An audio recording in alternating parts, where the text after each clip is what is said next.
The Oversight Committee exists to secure two fundamental principles.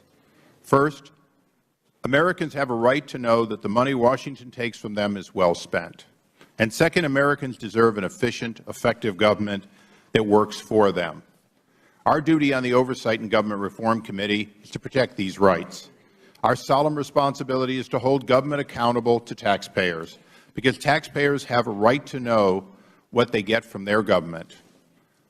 Our obligation is to work tirelessly with citizen watchdogs and whistleblowers to deliver the facts to the American people and bring genuine reform to the federal bureaucracy.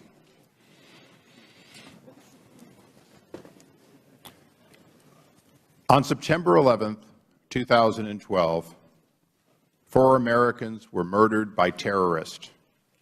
It was the 11th anniversary of the 9/11 terrorist attacks on New York and Washington.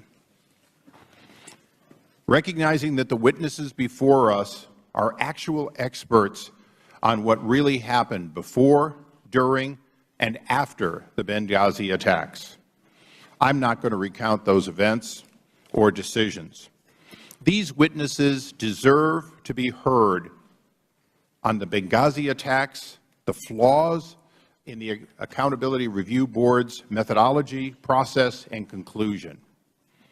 Before I introduce these witnesses and explain some of our efforts to learn more about what happened in Benghazi, can we have those doors closed, please? I want to take a moment to reflect on and to recognize the brave Americans who lost their lives in that attack that day. I also want to note that there are friends and immediate family of those killed or injured that are with us here today. J. Christopher Stevens, U.S. Ambassador to Libya. Sean Patrick Smith, Information Management Specialist. Tyrone Woods, Security Specialist and former Navy SEAL. Glenn Doherty, Security Specialist and former Navy SEAL.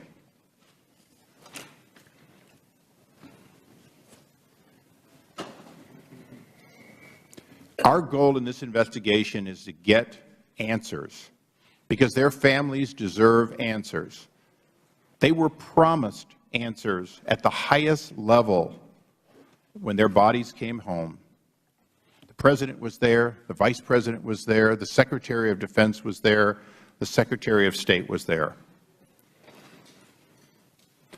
We want to make certain those promises are kept on behalf of those individuals.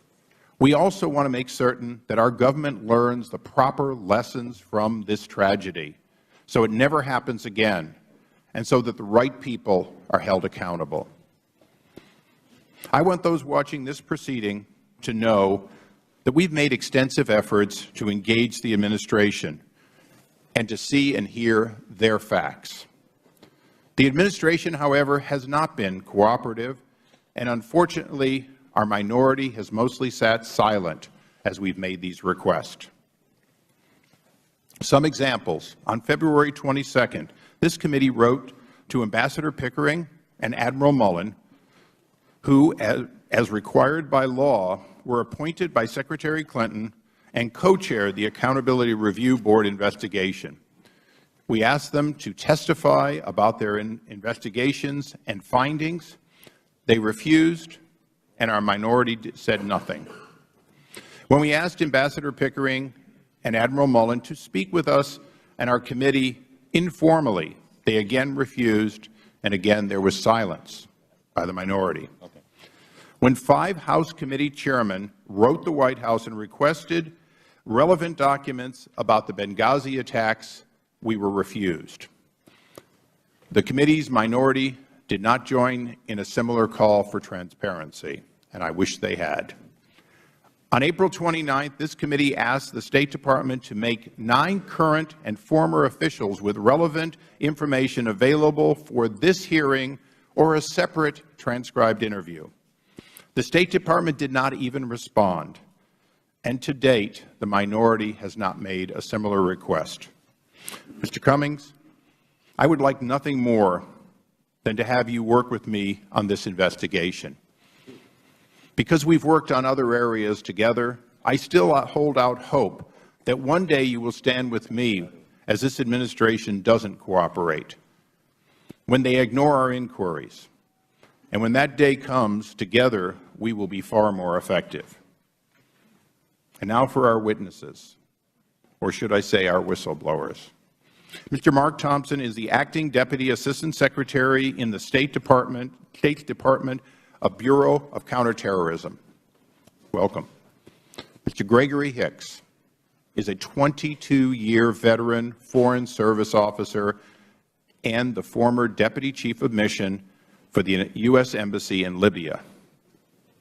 After Ambassador Stevens was murdered, Mr. Hicks became the Acting Chief of Mission, or as they say, the Chargé d'Affaires. He was, in fact, in Libya, its highest-ranking officer, if you will, America's representative in Libya. Mr. Eric Nordstrom is the former regional security officer in Libya, and perhaps the foremost and most knowledgeable person about security requests that were made and denied to the U.S. diplomatic mission in Libya and in Benghazi, ultimately in Benghazi. Mr. Cummings, we will have from time to time our disagreements, but I know that for all the members of this committee, we understand that these disagreements must be kept on this side of the dais. These brave witnesses deserve this committee's call to testify. These brave whistleblowers are, in fact, what makes this committee's work work. We are the committee that oversees and that led for new whistleblower protection signed by this President. The public has a right to hear their accounts, and we, more than any other committee in the Congress, must respect whistleblowers and work on a bipartisan basis always to protect them. With that, I recognize the ranking member for his opening statement. Mr. Chairman, I want to thank you for calling this hearing, and I want to be clear, and I've said it over and over again. There's no member of this Congress, be they Republican or Democrat, who fails to uphold the right of whistleblowers to come forward.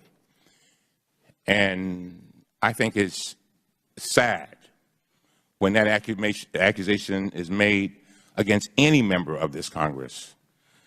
And so, to the hearing, I too, and all of our members, both Republicans and Democrats, were tremendously saddened by the deaths of J. Christopher Stevens, Sean Patrick Smith, Tyrone Woods, and Glenn Doherty. They were servants of the public. They, like our whistleblowers, were people who dedicated their lives to making a difference, and they saw the world as bigger than just them. They were the ones that were often unseen, unnoticed, unappreciated, and unapplauded. We've actually seen some of that with regard to public employees in this Congress. But yet and still, day after day, they went out there and they did their jobs. And on behalf of this Congress and a grateful nation, I say thank you. I am glad the whistleblowers are here. And I will do every single thing in my power to protect the whistleblowers. As a matter of fact, just on May 7, 2013, I sent a letter to John Kerry, and I said in that letter that despite the highly partisan nature of the committee's actions, it nevertheless remains very important, and this is a quote, to me personally, to make clear to all government agencies and employees who choose to come forward to Congress that their interests will be protected. For these reasons, I request that the department remind its employees of their rights with respect to providing information to Congress, as well as their responsibilities not to retaliate against individuals who exercise those rights. The department may already do this as a matter of course, in which case I ask that you provide an update on the status of those efforts. Whistleblowers are important. They are very important. One of the things that I've said in this meeting room over and over again is that we must be effective and efficient. And one of the major roles of this committee is to make sure that government works properly. And so, to all of our witnesses, thank you. Mr. Hicks, I would like to start by expressing my gratitude for your service and my condolences for your loss. I can only imagine what you went through on the night of the attacks. If I had been in your place, hearing Ambassador Stevens' voice on the phone and wanting to do everything possible to help him, I would have had the same questions you had. Where's the military? Where are the special forces? Where are the fighter jets to rescue my colleagues? These are legitimate questions, and I wanted to know the answers myself. For example, last week, there was a widely publicized news report that a team in Europe called the Commanders in Extremis Force could have gotten to Benghazi before the second attack. When I heard this claim, I wrote to the Secretary of Defense immediately. Yesterday, I received an official response.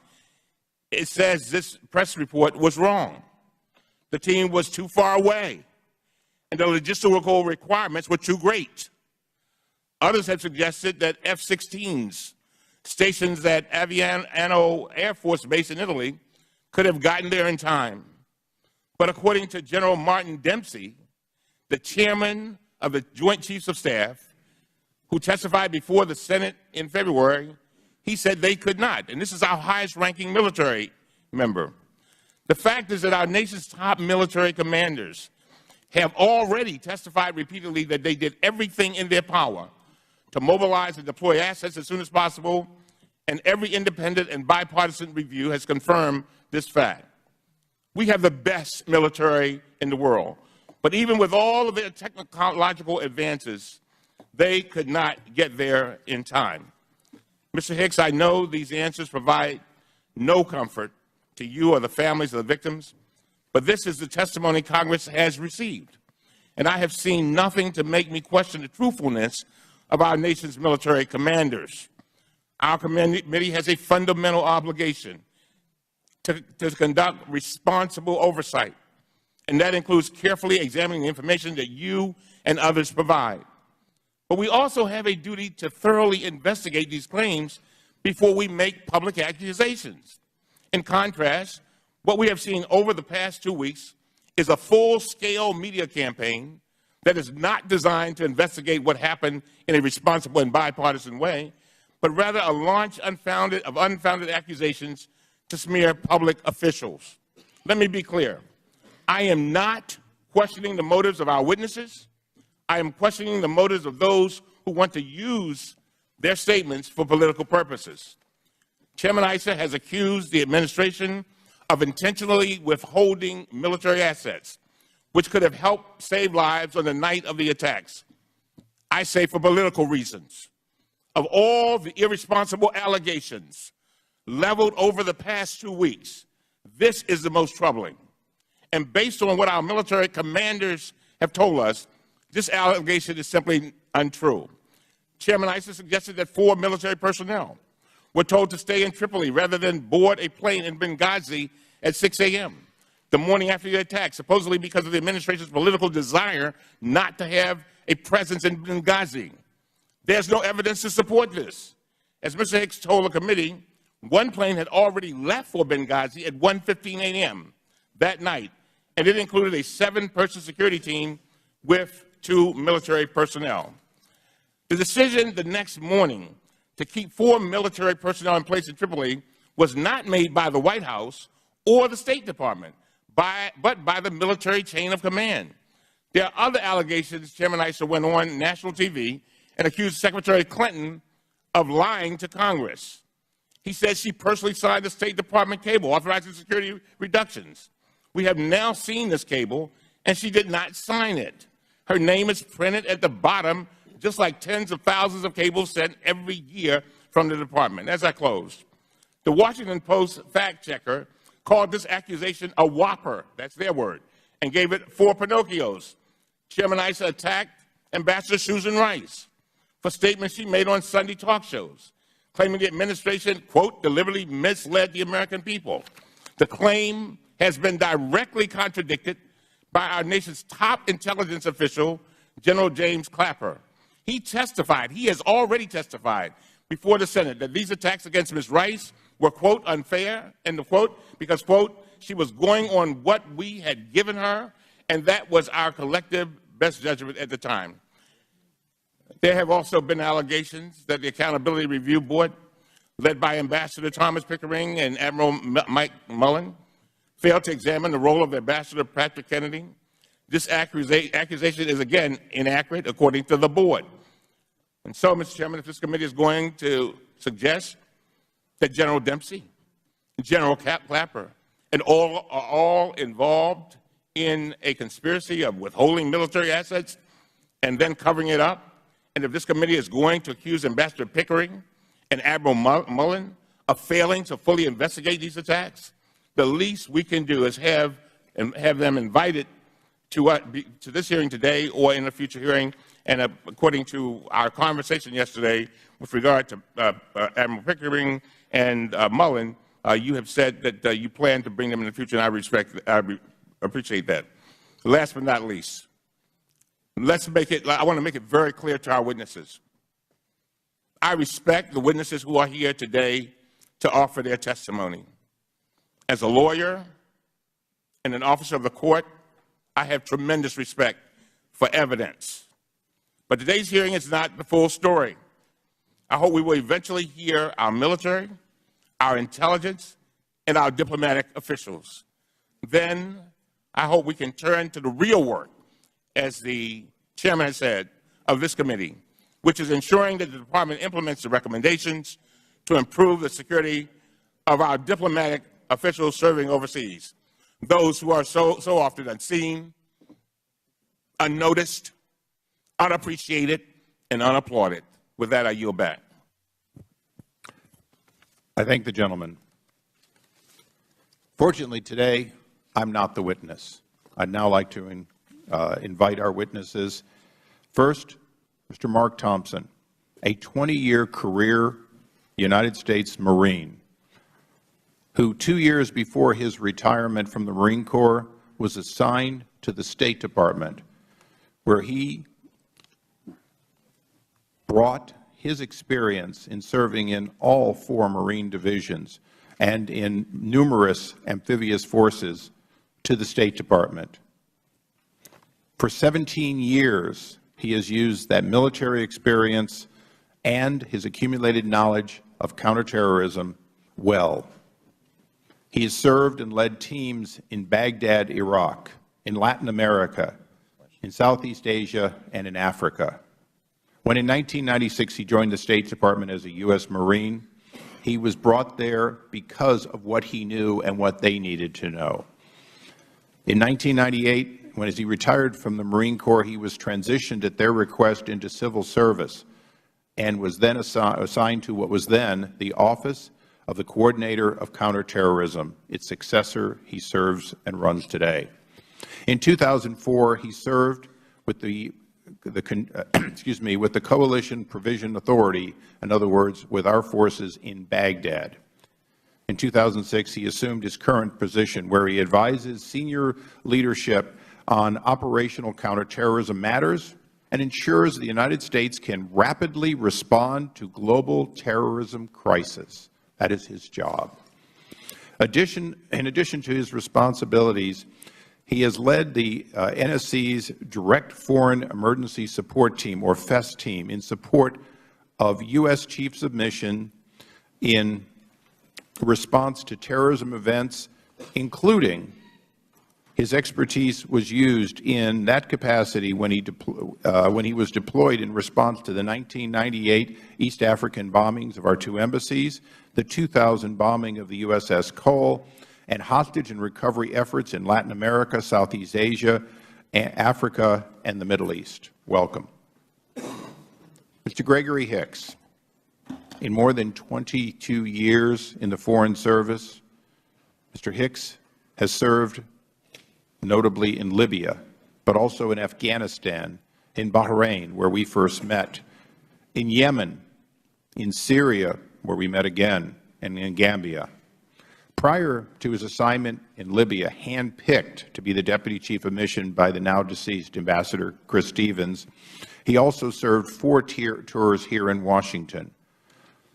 He was the Deputy Director of the Office of Investment Affairs, Special Assistant to the Undersecretary for Economic, Energy, and Agricultural Affairs, Trade Policy Negotiator for the Office of United States Trade Representative, and Country Officer for Vietnam, Oman, and Yemen.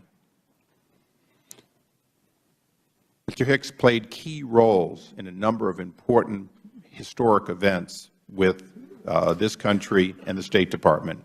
Vietnam's accession to the World Trade Organization, the U.S.-Bahrain Free Trade Agreement, the U.S.-Vietnam Bilateral Trade Agreement, and the renegotiation of U.S. forces based in Oman.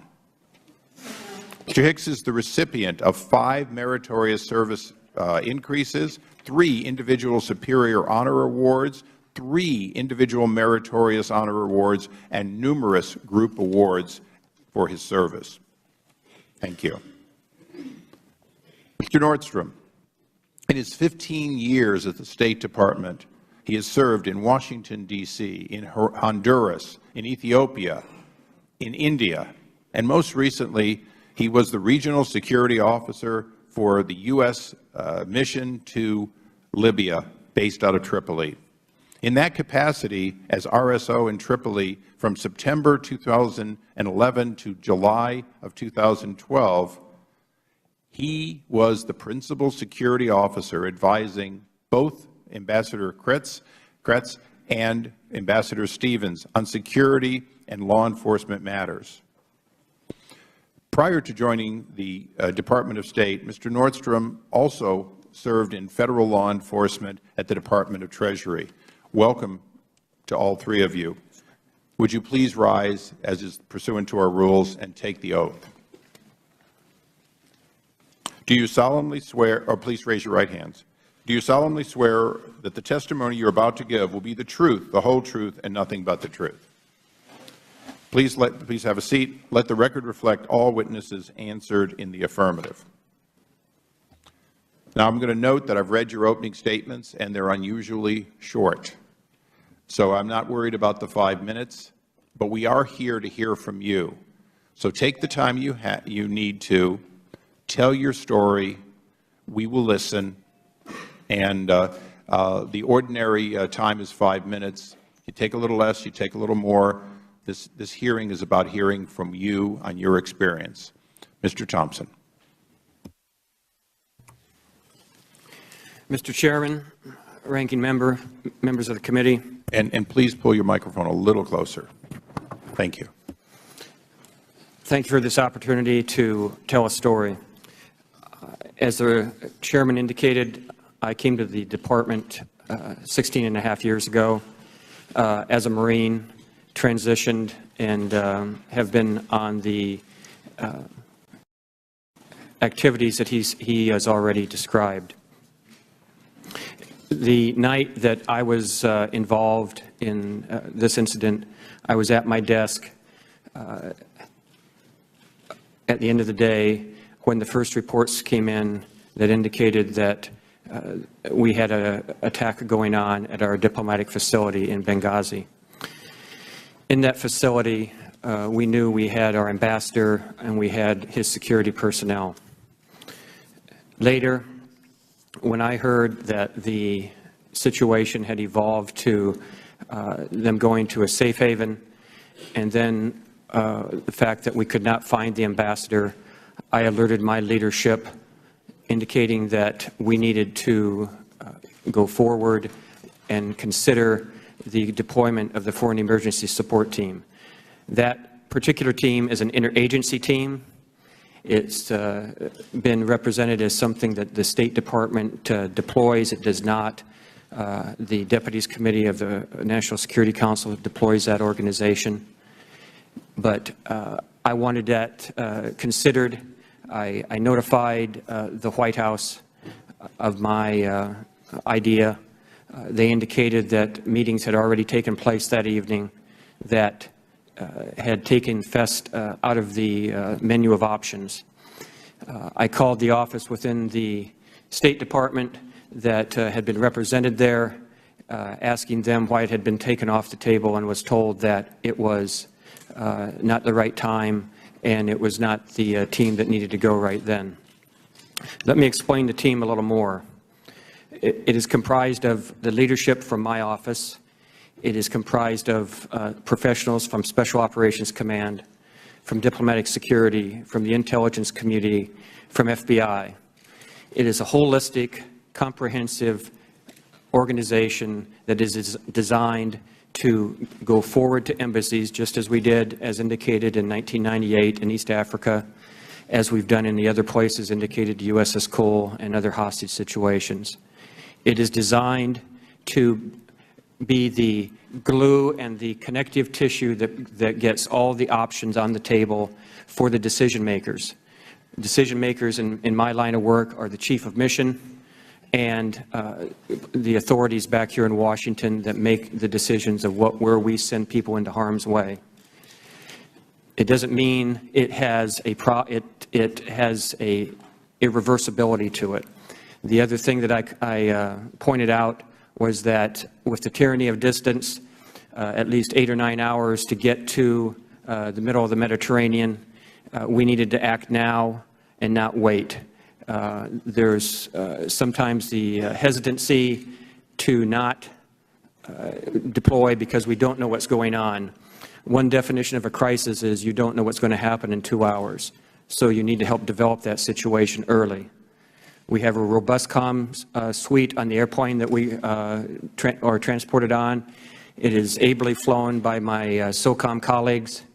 It is on alert to do just this mission, and it's designed to carry a comprehensive team to a conflict or a crisis and to help the ambassador and work for the ambassador and or the chief of mission to handle that crisis and to make sure he or she has the best information possible to make decisions and to make recommendations back to Washington.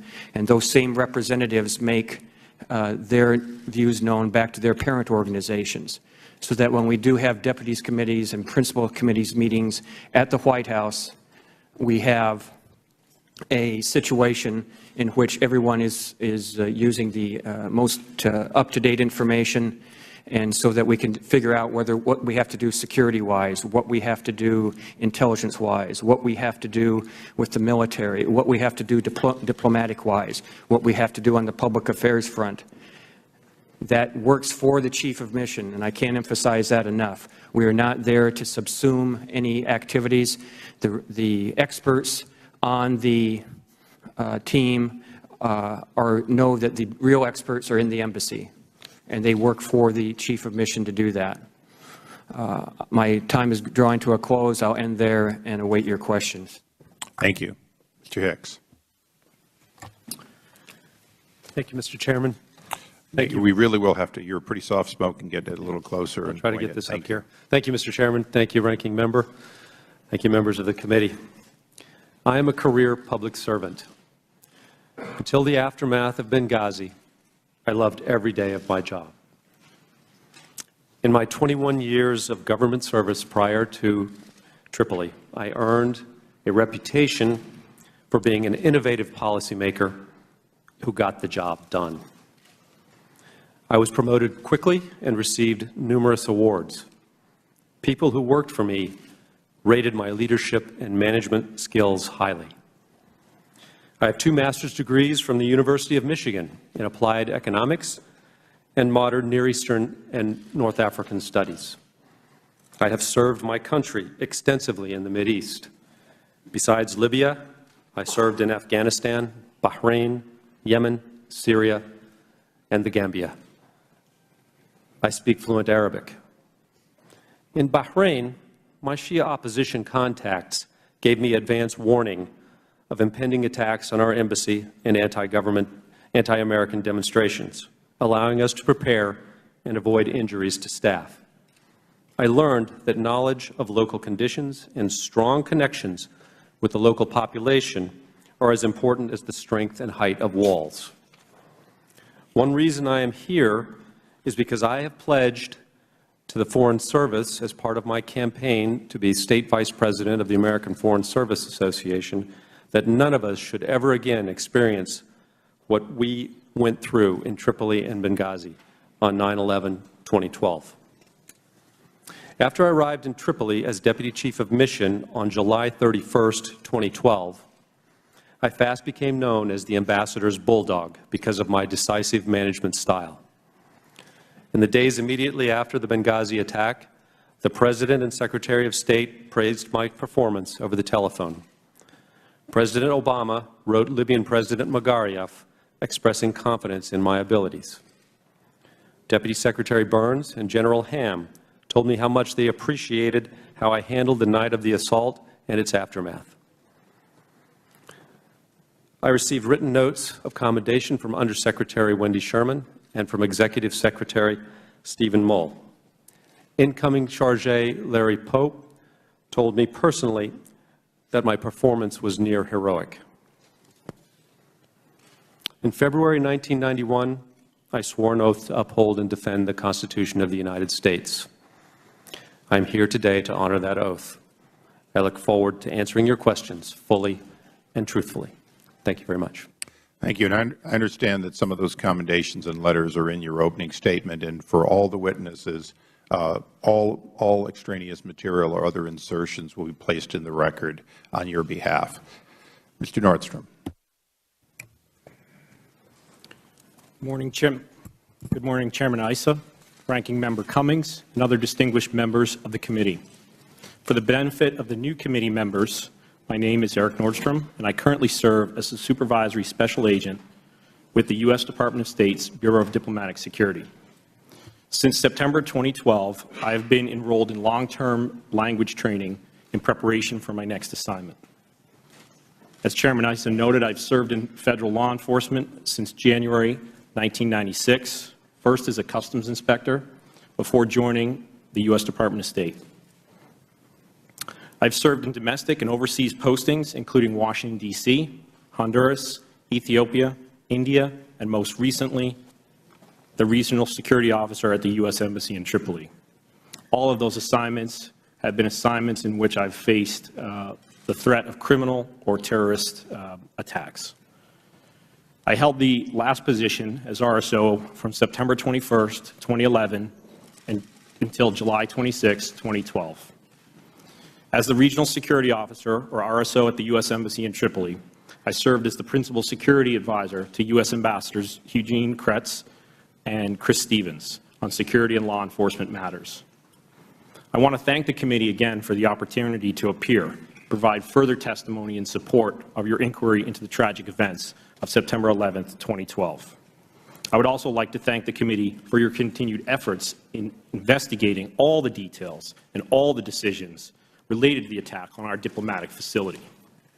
Specifically, the committee's labors to uncover what happened prior, during, and after the attack matter. It matters to me personally, and it matters to my colleagues, at the Department of State.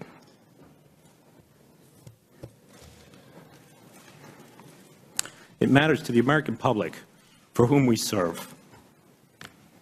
And most importantly, excuse me, it matters to the friends and family of Ambassador Stevens, Sean Smith, Glenn Doherty, and Tyrone Woods, who were murdered on September 11, 2012. In addition to my testimony before this committee in October 2012, I also met with the FBI, Senate Homeland Security and Governmental Affairs Committee, the Department's Accountability Review Board, and I've discussed my experiences in Libya with all of them. I'm proud of the work that our team accomplished in Libya under extraordinarily difficult circumstances. The protection of our nation's diplomats, our embassies and consulates, and the work produced there is deserving of the time that this committee, other congressional committees, and the Accountability Review Board, and no doubt future review efforts, will invest in making sure that we get this process right. Thank you, Mr. Chairman, and members of the committee for the opportunity to appear before you today. I stand ready to answer any questions that you might have. Thank you. I'll now recognize myself for a quick round of questioning. Mr. Thompson, Mr. Thompson, you went through a process of things that you observed and how you tried to activate your team. Did you do so because you had an initial view of whether this was a terrorist attack or something else? And please be brief. I want to use my time. Yes. Okay. Thank you. Mr. Hicks, as the principal officer and once the ambassador had been murdered, the highest-ranking officer on September 11th, from the moment that you unexpectedly became the chargé, America has heard many accounts of what happened. We've never heard accounts from a single person who was in Libya that night. You will be the first person who observed it. In your own words, take as much time as you want. Please take us through the day of September 11th, from whatever time you want to begin, through when you first heard from Ambassador Stevens, and through the hours and days immediately following that, if you would, so we could have an understanding for the first time from somebody who was there. Thank you, Mr. Chairman. As I remember September 11th, 2012, it was a routine day at our embassy. And until we saw the news about Cairo, and I remember sending a text message to Ambassador Stevens saying, "Chris, are you aware of what's going on in Cairo?" And he said, "No." So I told him that the embassy, in another text, that the embassy had been stormed and they were trying to tear down our flag. And he said, "Thanks very much." And then I went on with business.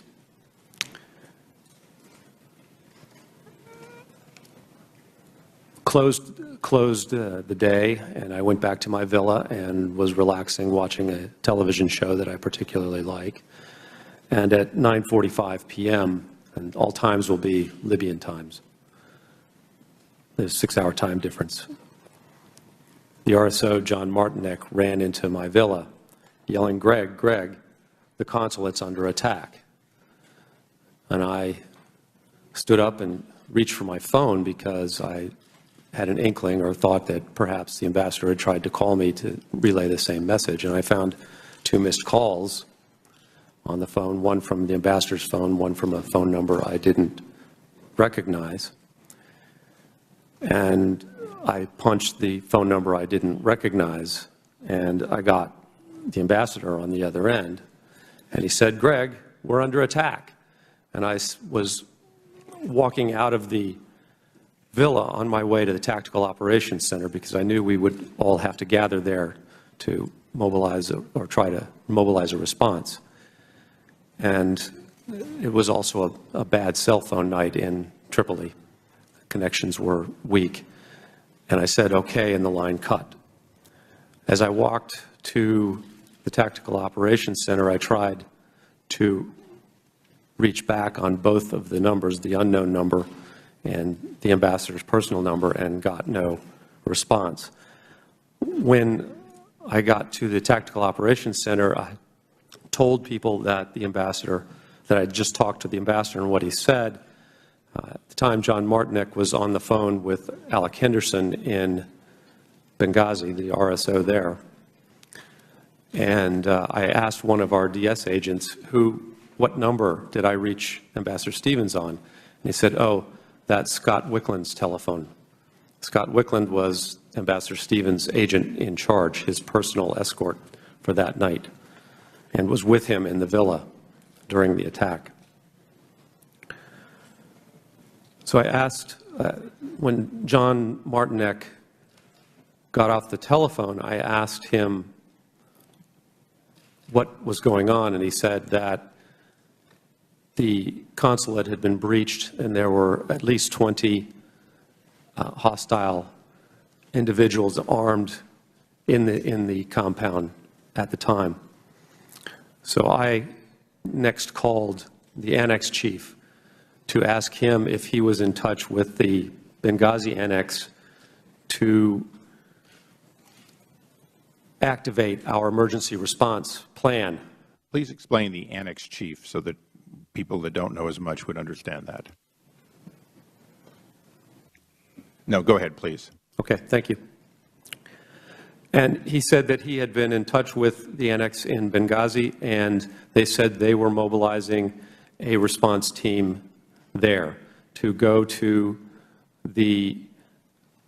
our facility and provide reinforcements and to repel the attack. With that knowledge, I called the operations center at the State Department at approximately 10 p.m. to report the attack and what we were doing to respond to it. The next thing I did was to begin calling the senior officials in the government of Libya that I knew at the time. And so I dialed first President Magariev's chief of staff and reported the attack and asked for immediate assistance from the government of Libya to assist our folks in Benghazi. I followed that up with a call to the Prime Minister's chief of staff to make the same request, and then to the MFA, America's director. MFA is Ministry of Foreign Affairs. The defense attaché was at the same time calling the leadership of Libya's military with the same purpose, to ask them for assistance. Once that was done, I called again to Washington to report that these actions had been commenced. Over that night, that is basically how our team operated. I was talking to the government of Libya, reporting to the State Department through the Operations Center, and also staying in touch with the annex chief about what was going on. Let me step back 1 minute, if I could, and say that I also discussed with the annex chief about mobilizing a Tripoli response team, and we agreed that we would move forward with chartering a plane from Tripoli to fly a response team to Benghazi to provide additional reinforcements. The defense attaché was also reporting through his chain of command back to AFRICOM and to the Joint Staff here in Washington about what was going on in the country. David McFarland, our political section chief, had just returned from Benghazi, where he had been our principal officer for the previous 10 days. And so he jumped into this picture by reaching out to his contacts in Benghazi and trying to get them at the local level there to respond to the attack. And he also was in touch with our local employee there as well. Excuse me if I check my notes here. It's a long. The attack unfolded in 4 phases, or the night unfolded in 4 phases. The first phase was the attack on our consulate. This story is well known, I think. The Benghazi response, the consulate was invaded. The Villa C, where the ambassador and Sean Smith and Scott Wickland were hiding in the safe area, was set on fire. The attackers also went into another building. They were unable to enter the Tactical Operations Center in Benghazi because of improvements to that facility that had been made. Scott attempted to lead the ambassador and Sean Smith out of the burning building. He managed to make it out. He tried repeatedly to go back in to try to rescue Sean and the ambassador, but had to stop due to exposure to smoke. The response team from the annex in Benghazi, 6 individuals, drove the attackers out of our compound and secured it temporarily. There have been estimates as high as 60 attackers were in the compound at one particular time. There were repeated attempts by all of the RSOs and by the response team from the annex to go into the burning building and recover or try to save Sean and the ambassador. They found Sean's body and pulled it out, but he was no longer responsive. They did not find the ambassador. And I spoke with a medical officer, one of our medical officers after the attack, and the heroism of these individuals in repeatedly going into a petroleum-based fire cannot be understated. Petroleum, according to our regional medical officer, petroleum-based fires emit enormous amounts of cyanide gas. And he told me that one full breath of that would incapacitate and kill a person if exposed to it. It was noticed that a second wave of attackers was coming to attack the facility, and our teams evacuated 5 RSOs and Sean Smith in one vehicle, which suffered heavy fire, but they managed to break through and get to the annex. And then the annex team also withdrew from the facility, and the second wave of attackers took it over. After the second phase of the evening occurs, the timing is about 11:30 or so. The second phase commences after the teams have returned to the annex, and they suffer for about an hour and a half probing attacks from terrorists. They are able to repulse them, and then they desist at about 1:30 in the morning. The Tripoli response team departs at about midnight and arrives at about 1:15 in Benghazi. If I may step back again to Tripoli and what's going on there at this point. At about 10:45 or 11 o'clock, we confer, and I asked the defense attaché who'd been talking with AFRICOM and with the Joint Staff, is anything coming? Will they be sending us any help? Is there something out there? And he answered that the nearest help was in Aviano, and the nearest where there were fighter planes. They said that it would take 2 to 3 hours for them to get on site, but that there also were no tankers available for them to refuel. And I said, thank you very much. And we went on with our work.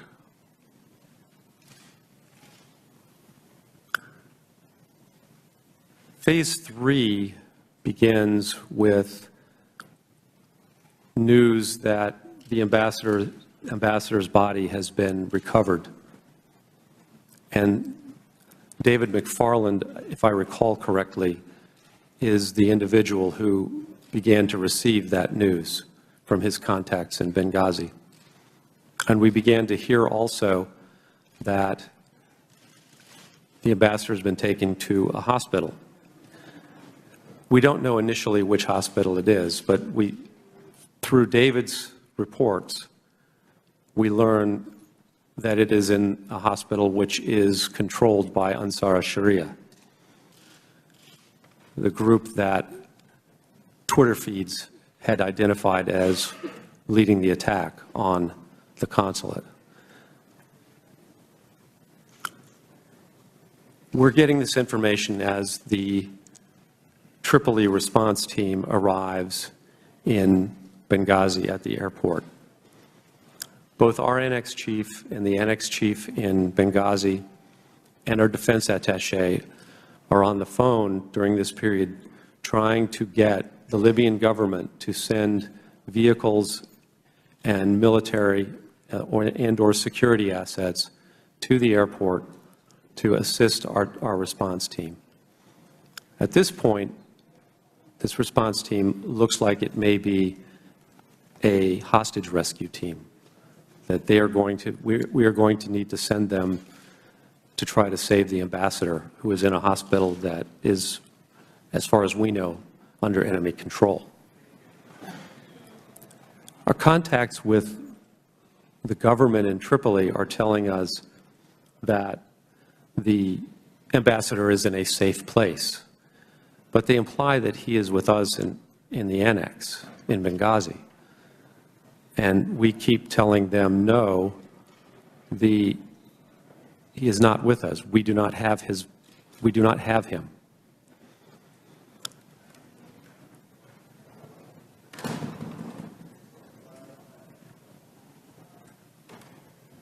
At about 12:30, at the same time that we see the Twitter feeds that are asserting that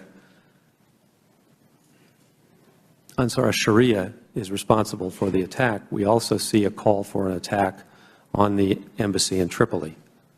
And so we begin to, we had always thought that we were under threat, but we now have to take care of ourselves. And we begin planning to evacuate our facility. When I say our facility, I mean the State Department residential compound in Tripoli, and to consolidate all of our personnel at the annex in Tripoli. We have about 55 diplomatic personnel in the two annexes. On that night, if I may go back, I would just like to point out that with Ambassador Stevens and Sean Smith in Benghazi, there are 5 diplomatic security agents, assistant regional security officers. With us at our residential compound in Tripoli, we have the RSO John Martinek, 3 assistant regional security officers protecting 28 diplomatic personnel. In addition, we also have 4 Special Forces personnel who are part of the training mission.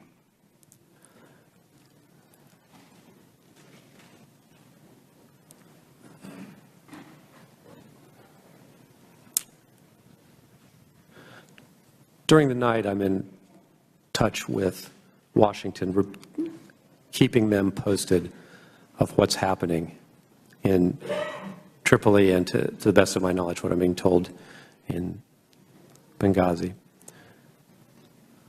I think at about 2 p.m., 2 a.m., sorry, the Secretary of State Clinton called me, along with her senior staff. We're all on the phone. And she asked me what was going on, and I briefed her on the developments. Most of the conversation was about the search for Ambassador Stevens. It was also about what we were going to do with our personnel in Benghazi. And I told her that we would need to evacuate. And that was she said that was the right thing to do.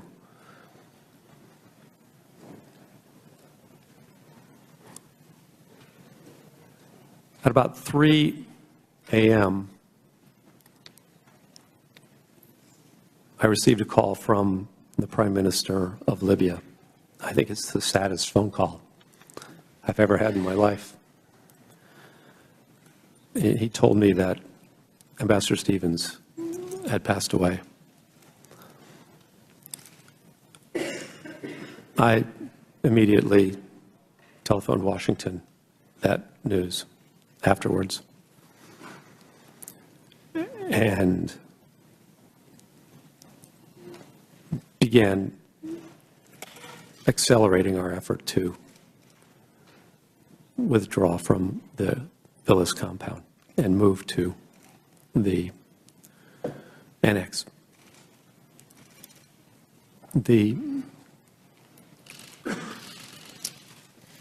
Excuse me, I'll take a glass of water.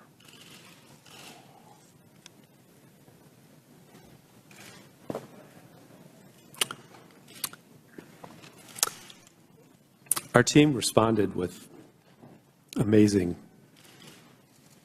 discipline and courage in Tripoli and organizing our withdrawal. I have vivid memories of that. I think the most telling, though, was of our communications staff dismantling our communications equipment to take with us to the annex and destroying the classified communications capability. Our office manager, Amber Pickens, was everywhere that night, just throwing herself into some task that had to be done. First, she was taking a log of what we were doing. Then she was loading magazines, carrying our ammunition supply to our vehicles. And then she was smashing hard drives with an axe. Alan Greenfield, our management officer, was a whirlwind of activity, organizing the vehicles, to lining them up, finding the drivers, making sure everybody was getting the things that they would need for the coming days. John Martinick was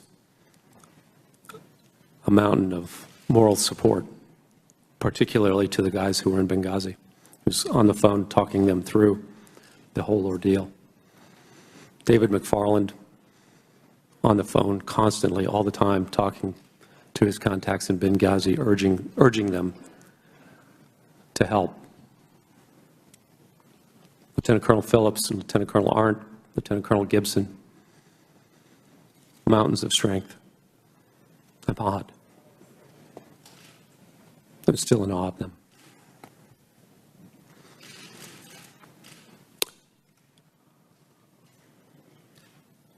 They asked me in one of the phone calls, when were you going to move to the annex? And I said, we'll move at dawn. Because none of our people had great experience driving the armored Suburbans that we were going to have to use. Our local staff drove for us as part of our security procedures. They, of course, were not there that night. And we would have to go through checkpoints, militia checkpoints, on the way to the annex to get there. And I didn't want our people to be going through those checkpoints because I didn't know what to expect from the militias. And so we moved at dawn. And we arrived at the annex, at least my group, I think, at about 4:45, perhaps, maybe 5 a.m. And a few minutes later came the word of the mortar attack.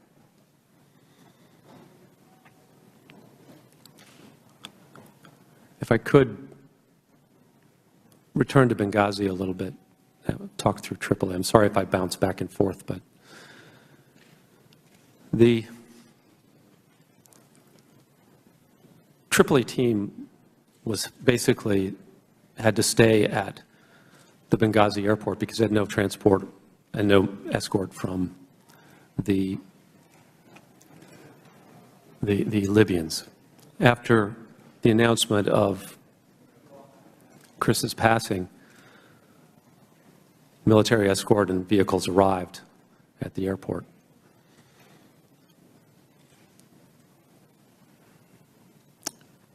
So the decision was made for them to go to the annex.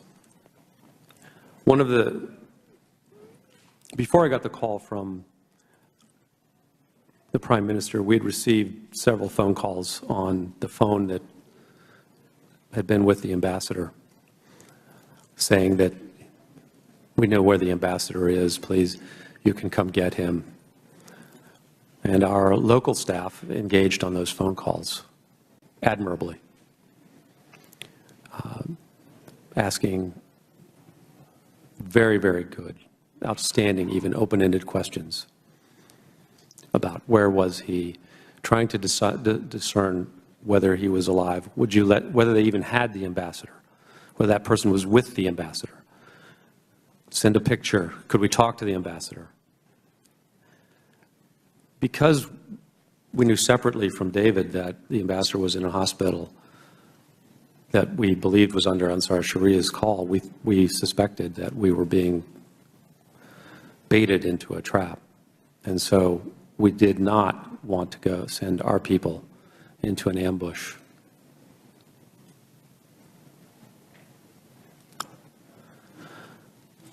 And we didn't. We sent them to the annex. Shortly after they arrived at the annex, the mortars came in.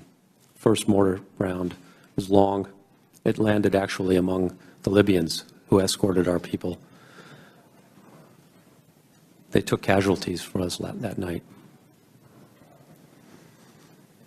Then the next was short. The next three landed on the roof, killing Glenn and Tyrone, severely wounding David.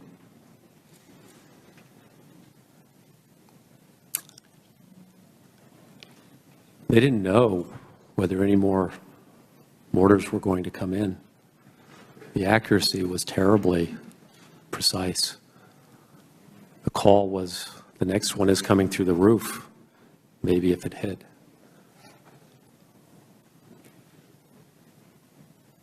Two of the guys from Team Tripoli, they climbed up on the roof. They carried Glenn's body and Tyrone's body down. One guy, about Mark's size, full combat gear, climbed up there, strapped David Ubben, who's a large man, to his back, carried him down the ladder, saved him.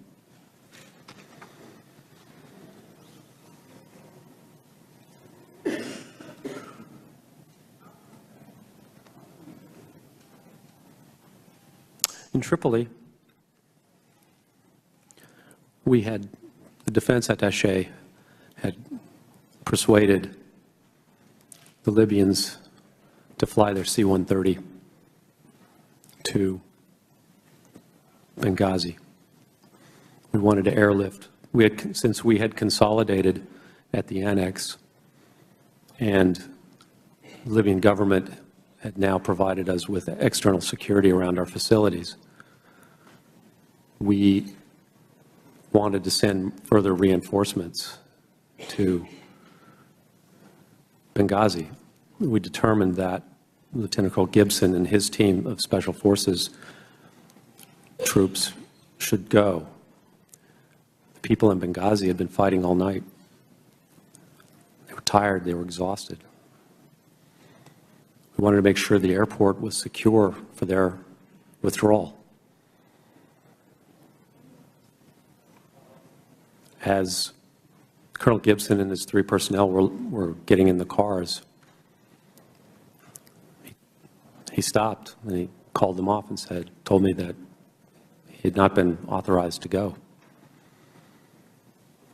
the vehicles had to go because the flight needed to go to to Benghazi. Lieutenant Colonel Gibson was furious. I had told him to go bring our people home. That's what he wanted to do.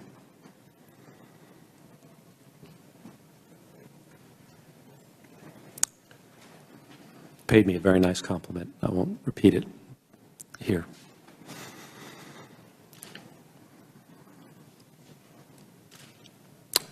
So the plane went. I think it landed in Benghazi around 7:30.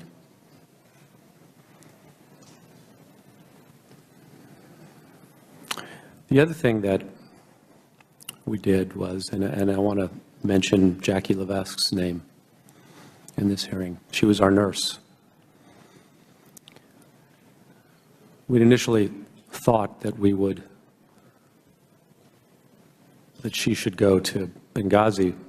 One of the Special Forces with Lieutenant Colonel Gibson's team was our last military-trained medic available. He had a broken foot in a cast. I still remember him walking to go and get in the car with his machine gun, carrying a machine gun on his shoulder.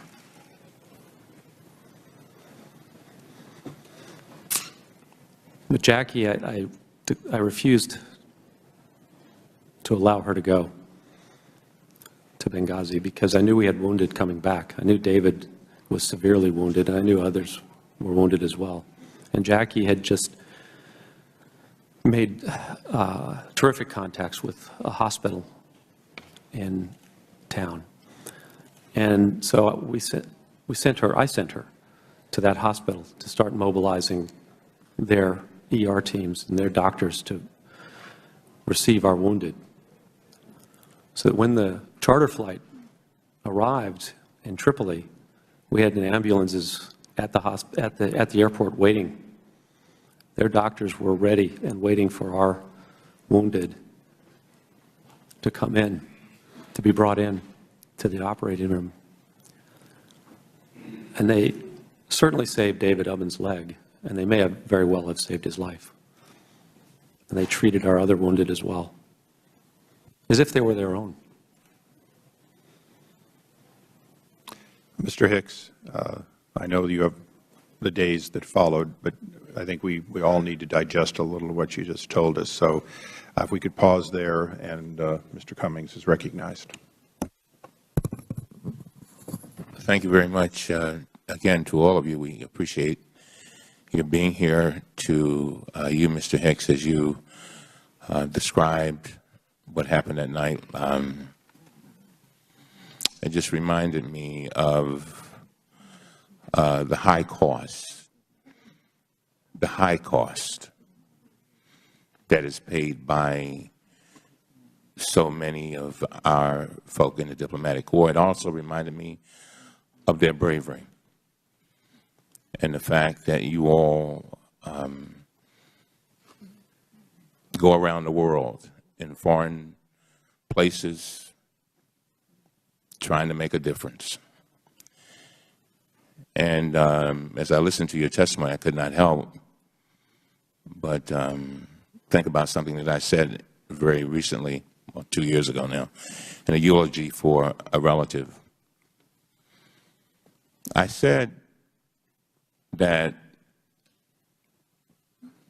death is a part of life, but so often we have to find a way to make life a part of death. And I guess the reason why I'm saying that, I want to go back to something Mr. Nordstrom said when he said that he wanted to make sure that, and all of you have said it pretty much, he wanted to make sure we learn from this so that your comrades and our 4 members of the diplomatic corps who sadly passed away, so that this never happens again. And I appreciate it. I know this is difficult. I know it is. We all feel your pain. And so I just want to, going back to what Mr. Nordstrom said, trying to make sure we have a complete picture. Because there's another piece to this, too, and that is that we have some balancing here today to do today. We have to listen to you all, and this is really, really difficult because we've got some statements that have been made, not necessarily by you, but interpreted. While we have to protect you, we also have to protect your fellow employees. In other words, protect is maybe not the right word, but make sure that they're treated fairly. So you understand what I'm saying? The balance. And I'm just trying to make sure I get, in your words, Mr. Nordstrom, a complete picture, that's all. Mr. Hicks, in the interview with the committee staff, you stated, and I quote, "In my personal opinion, a fast mover flying over Benghazi at some point, as soon as possible, might very well have prevented some of the bad things that happened that night." Is that right? Did you say that? Yes, sir, I did. And you further stated, and I quote, "I believe if we had been able to scramble a fighter or aircraft to over Benghazi as quickly as possible after the attack commenced, I believe there would not have been a mortar attack on the annex in the morning because I believe the Libyans would have split." Is that right? Yes, sir. At a hearing in February before the Senate Armed Services Committee, General Dempsey, Chairman of the Joint Chiefs of Staff, was asked whether we could have deployed F-16s from Aviano Air Base in Italy, and he explained why we could not. And these are his words, and we're just trying to make sure we get the complete picture here. For a couple of reasons, and I quote, this is a quote, "For a couple of reasons. One is that in order to deploy them, it requires this is the middle of the night now. These are not aircraft on strip alert. They're there as a part of our commitment to NATO and Europe. And so as we looked at the timeline, it was pretty clear that it would take up to 20 hours or so to get them there." Mr. Hicks, I understand that you wanted planes to get to Benghazi faster. If I were in your shoes, I would have wanted them to get there yesterday. And that is completely understandable, but the chairman of the Joint Chiefs of Staff said they simply could not get there quickly. Mr. Hicks, do you have any reason to question General Dempsey's testimony before the Senate?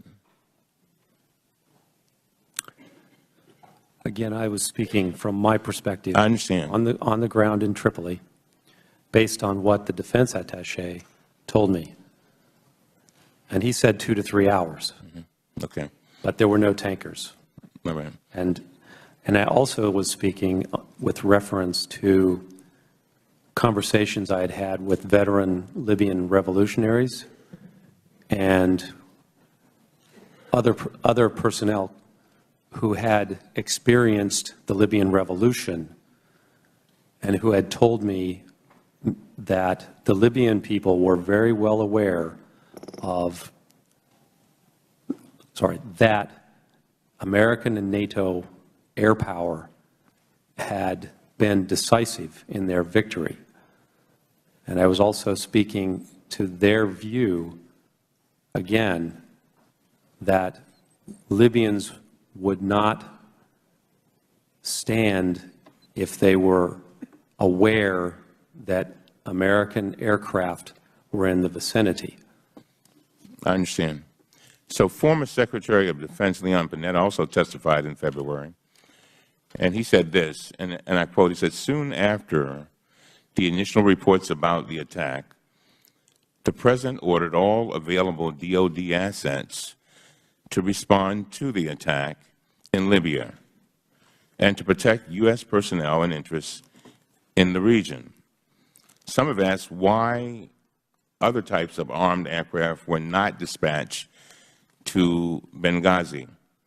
The reason is because armed UAVs, AC-130 gunships or fixed-wing fighters with associated tanking, armaments, targeting, and support capabilities were not in the vicinity of Libya, and because of the distance, would have taken at least 9 to 12 hours, if not more, to deploy. This was pure and simple, a problem of distance and time, end of quote. Do you question his testimony? Sir, again, the defense attaché said to me that fighter aircraft in Aviano would not be able to be over Benghazi for 2 to 3 hours.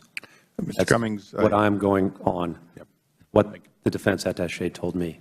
Thank you. And I assure you that in regards to your earlier statement, we will bring in people where we can have that discussion, hopefully with knowledgeable people chosen on both sides of could they or couldn't they. I think it's a good line of questioning, perhaps not for the Ambassador. Mr. Chairman. You certainly could have another minute. Yeah. Thank you very much, Mr. Chairman. But it's extremely important that I ask these questions because a lot has been put out there in the air, and all these folks aren't here for no reason. And I know we will get those questions answered, but all we have is you today, and I'm glad to have you. But in other words, I'm just trying, again, remember what I said to you all earlier. And everybody on this committee should know this. I try to do everything in my power to protect witnesses. I don't care if they're called by Republicans or Democrats, because your integrity and your reputation is all you got. But I also have some other people whose reputations are being questioned. So I've got to, take what you say, but I also got to consider them too, because I have a duty to both of them. You follow me? Just have one last thing, Mr. Chairman, then I'll finish up. And I'll just close by noting that even the partisan report issued by our 5 Republican chairmen in April, including our good Chairman Issa, cleared the Defense Department. It said this, it says, and I quote, "No evidence has been provided to suggest that these officials refuse to deploy resources because they thought the situation had been sufficiently resolved." I'll end there, and out of courtesy to all of our colleagues, and again, I don't know whether we'll get to a second round, but again, I promise you, I promise every one of you, I will do every single thing in my power to make sure, I hope there's no retaliation, but to protect you, because you are so very, very important, and it is your bravery that have brought you here today, and we really appreciate it. Thank you. Thank you. We now go to the gentleman from South Carolina, Mr. Gowdy. Thank you, Mr. Chairman. To the families of the victims, it's been 8 months. And I know that there are those who have said that's a long time ago.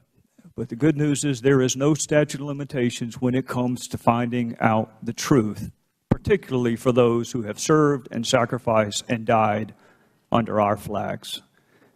So, Mr. Hicks, let's find out the truth. The president of Libya responded to the attack and labeled it an attack by Islamic extremists, possibly with terror links, correct? Yes, sir.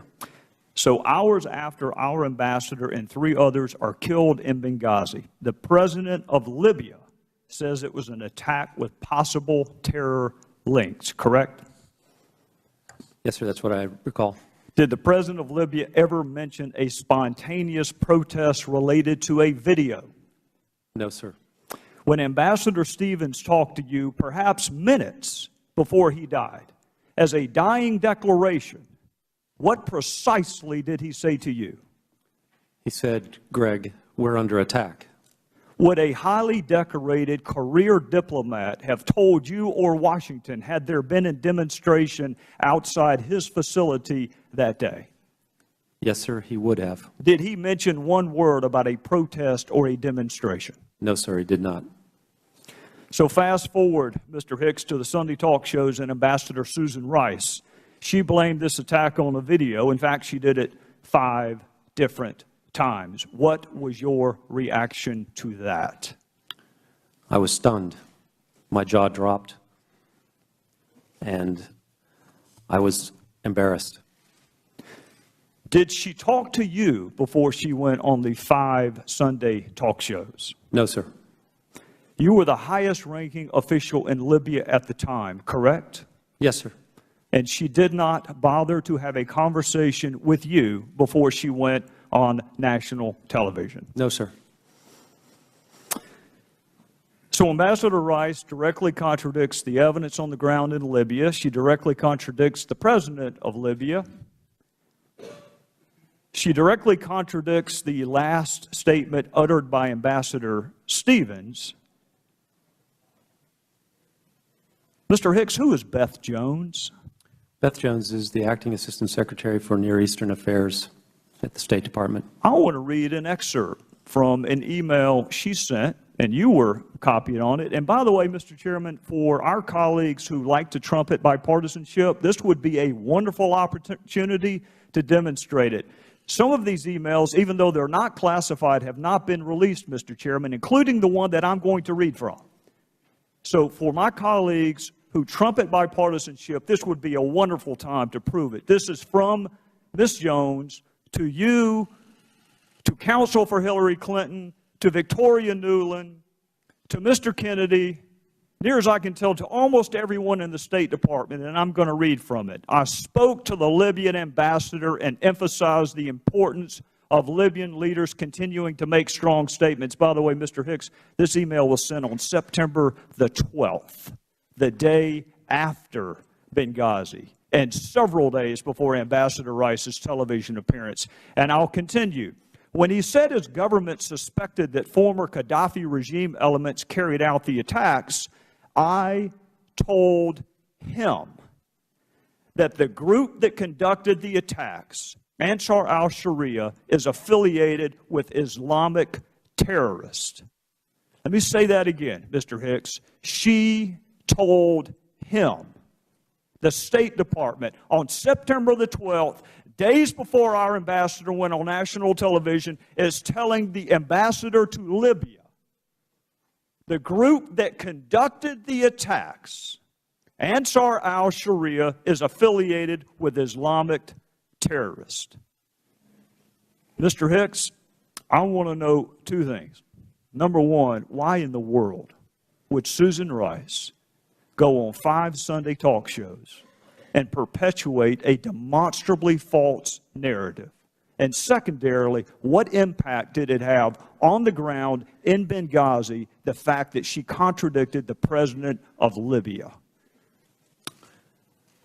As to the first question, I cannot provide an answer, but perhaps you should ask Ambassador Rice. I would love the opportunity to do just that. As to the second question,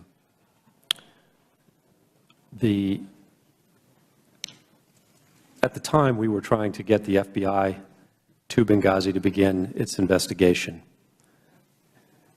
And that talk show actually provided an opportunity to make that happen. Afterwards, we encountered bureaucratic resistance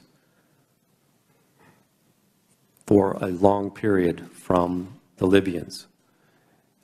The Libyan government at this time is not very deep. President, Prime Minister, Deputy Prime Ministers, ministers, all capable people. Some vice ministers as well.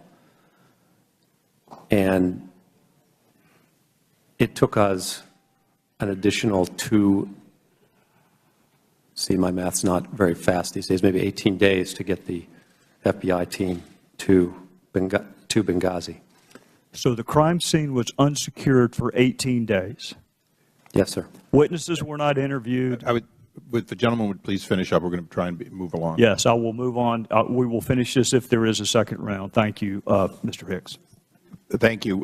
For all individuals, to the extent that our witnesses can stay on, we will try to have a second round, but the ranking member and I both realize that we're a little behind schedule, and I take blame for it, but we're going to try and move within 5 minutes of questioning whenever possible. The gentlelady from New York, Ms. Maloney. Thank you, Mr. Chairman. Thank you, Mr. Chairman. Is this on? I want to thank all the witnesses and thank you for your public service, and my condolences to the families for your great loss. And I want to thank the American military. My father served in World War II, my brother in Vietnam, my husband in the Navy, and I can say after close observation, there is no place or no time that the American military wouldn't be there to protect American lives if they possibly could get there. And I find it truly disturbing and very unfortunate that when Americans come under attack, the first thing some did in this country was attack Americans, attack the military, attack the president, attack the State Department, attack the former senator from the great state of New York, former Secretary of State Hillary Clinton. And I would like to ask some questions about these attacks to get at the real facts. Last month, Chairman Issa went on national television and accused former Secretary of State Hillary Clinton, accused her of lying under oath when she testified before Congress that she did not personally approve of security reductions in Libya. As proof, he claimed that she personally signed a cable denying requests for additional security. And he stated, and I quote, "The Secretary of State was just wrong. She said she did not participate in this, and yet, only a few months before the attack, she outright denied security in her signature in a cable in April 2012. The fact is that the Secretary did not sign this cable in 2012. Her name was typed at the bottom of the page, which is just the general procedure for thousands of cables that come out of the State Department every single year. So I would like to ask the panelists and our witnesses just one question, and it concerns the State Department Correspondence Manual, which is posted on the Department's website. And this manual says, and I quote, "The Communications Center will place the name of the Secretary on all telegrams to posts," end quote. Now, I would like to ask the panelists in a yes or no question, do you agree that this is the proper procedure or the procedure that's followed by the State Department, that thousands and thousands of cables leave the department headquarters every single year with the Secretary's name at the bottom of the page or on the page? And I would like to know, Mr. Nordstrom, yes or no, do you agree with the manual? Is that the procedure of the State Department? That's my understanding of the prevailing Mr. Hicks, yes or no? Yes, ma'am. Mr. Thompson, yes or no, is that the procedure? Yes. Well, 2 days after Chairman Issa made these accusations, the Washington Post ran a fact-checker article called The Whopper. And I would like to ask unanimous consent to place this in the record. Without objection, so ordered. Thank you. Well, what the fact-checker said was this, quote, "There was no basis or evidence to show that Clinton had anything to do with this cable, any more than she personally approved a cable on proper email etiquette. The odds are extremely long that Secretary Clinton ever saw or approved this memo, giving us confidence that these inflammatory and reckless language qualifies as a whopper and for Pinocchios," end quote. So anyone who actually knows how the State Department operates knows that she was speaking the truth. She was talking about the procedure that was in the manual. There is no way in the world that she could sign every cable coming out, and when she said she didn't sign it, she did not sign it. So The gentlelady's time has expired, but if anyone wants to respond, they may. Hearing none, we'll go to the gentleman from Utah, Mr. Chaffetz. Thank you, Chairman, and thank you all three for you being here, and thank you for the families, loved ones who passed away. Mr. Hicks, I want to go back to that first plane from Tripoli. It went from Tripoli, as noted in the ARB report, included 7 rescue team members, including two U.S. military personnel.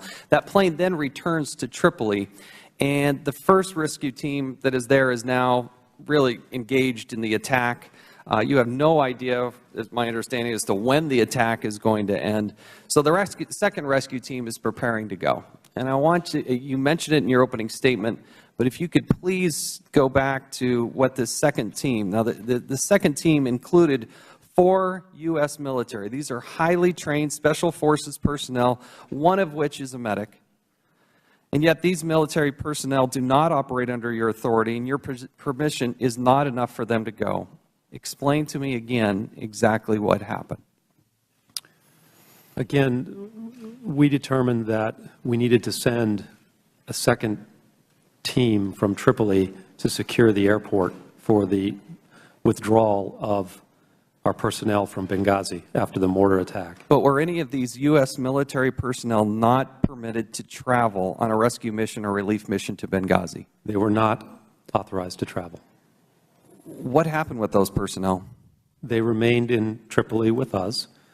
The medic went with the nurse to the hospital to lend his skills to the treatment of and care of our wounded. How did the personnel react to being told to stand down? They were furious. I can only say, well, I will quote Lieutenant Colonel Gibson. He said, "This is the first time in my career that a diplomat has more balls than somebody in the military." So the military is told to stand down, not engage in the fight. These are the kind of people willing to engage. Where'd that message come down? Where'd the stand down order come from? I believe it came from either AFRICOM or SOC Africa. Now, my understanding is that General Ham was actually not in Stuttgart, where AFRICOM's headquartered, but he was in Washington, D.C. Is that correct? I don't know the whereabouts of General Ham on that night. Mr. Chairman, this is something that we're going to have to continue to explore. I need to move quickly now to Mr. Thompson, if I could. You were the leader there at what's called the FEST within the State Department. According to the State Department website, the FEST is the Foreign Emergency Support Team, and the U.S. government's only interagency on-call short-notice team poised to respond to terrorist attacks worldwide. I want to read to you an excerpt of an email sent by you to Kathleen Austin Ferguson on Tuesday, September 11th, 2012 at 9:58 p.m. Could you help me understand who is Kathleen Austin Ferguson? She's Undersecretary Kennedy's deputy. You wrote, quote, "I am told that Pat Kennedy participated in a very senior conference call with the White House and discouraged a FEST option.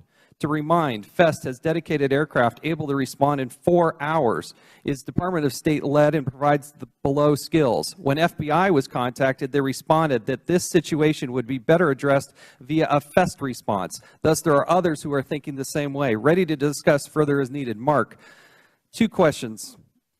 Could the gentleman suspend for a moment? Earlier, there was one document that had not been placed in the record because it hadn't been provided through official channels, and I'd ask that we get that. I think it came from Mr. Gowdy. And then, Mr. Chaffetz, if you could make your document available so we could make copies. And then for any other members on either side of the dais, if you plan to use a document that is not currently committee record, and I realize since we've gotten very little, there's very little committee records, please do us the favor of having copies so they can be distributed at or prior to the beginning of the questioning. I'm sorry to interrupt. Mr. Chairman, just one thing. Mr. Chairman, as you recall, yesterday I said I reminded you that we had never, with regard to Mr. Thompson, this is the first time we've gotten a syllable from him. Right, and Yeah. we have no transcript Right, of it yeah, either. but let me go on. One of the things I said in our conversation is that if there were any documents that were going to be used, we'd like to have had them yesterday. But with regard to this document, and it sounds like it's a very crucial document, and in fairness to everybody, to all of us, and to Mr. Nordstrom, who said he wanted a complete hearing, we'd just like to have that document, even if we had to suspend. So we'd like to see the document that he's talking about. You know. Okay, in the case of this particular document, Mr. Chaffetz, my understanding is you do have the document. So I'll let staff work on that and provide additional time if needed, if that turns out not to be true. For our witnesses, if you have any documents you're going to refer to that we don't have, if you'd have your counsels allow copies to be made. Again, I want to make sure everyone has it as soon as possible.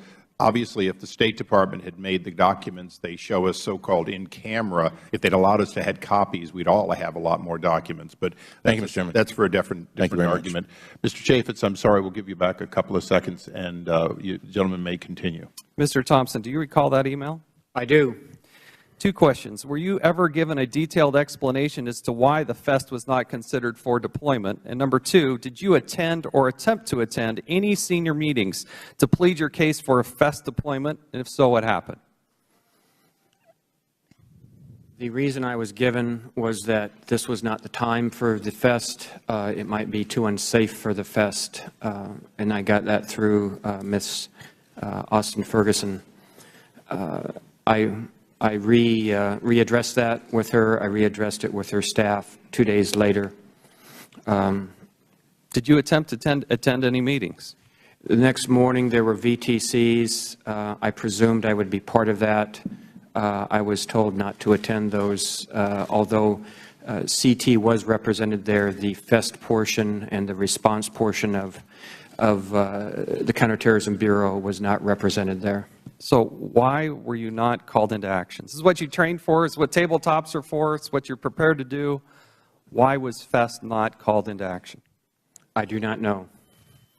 Mr. Chairman, this is one of the great mysteries. Here we have this expertise. We've invested heavily in it. They tabletop it. They understand it. This is exactly what they trained for, and they were never asked to go into action. We had no idea how long or when this was going to end. Yield back. I thank the gentleman, and the gentleman is correct. We now recognize the gentlelady from the District of Columbia, Ms. Norton, for 5 minutes. Thank you, Mr. Chairman. Mr. Thompson, first I want to say to the families that we continue to feel deeply about your loss. I have some questions for Mr. Thompson concerning the role of the Counterterrorism Bureau. Now, Mr. Thompson, your lawyer said you were unwilling to talk with any Democratic member of this committee, so I've had to rely on statements that were made to the press. Your own statement is mostly biographical about the work you've done in Yemen and Latin America and the rest. Now,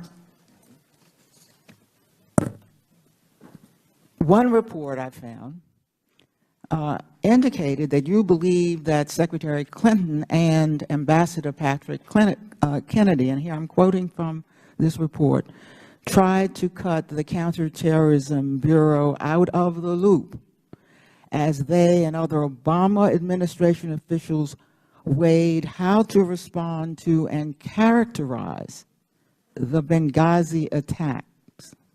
Now, that's the end of that quote. Mr. Thompson, I'm asking you, is that quote accurate, that you believe that the Counterterrorism Bureau was intentionally kept out of the loop for political reasons? It is not. I indicated that the portion of the Counterterrorism Bureau that responds to crises, i.e., my part of the office, was pushed out of that discussion. The Counterterrorism Bureau was represented in subsequent meetings after the night of 9/11. So, do you believe you were kept out for political reasons? This quote makes it. I do not politicize my job, Madam. I have served under 3 presidents, starting with President Clinton up to the present. I've served 6 secretaries. I've got to continue. Mr. Thompson, I was just quoting the quote. So the quote isn't entirely accurate then? Correct. All right.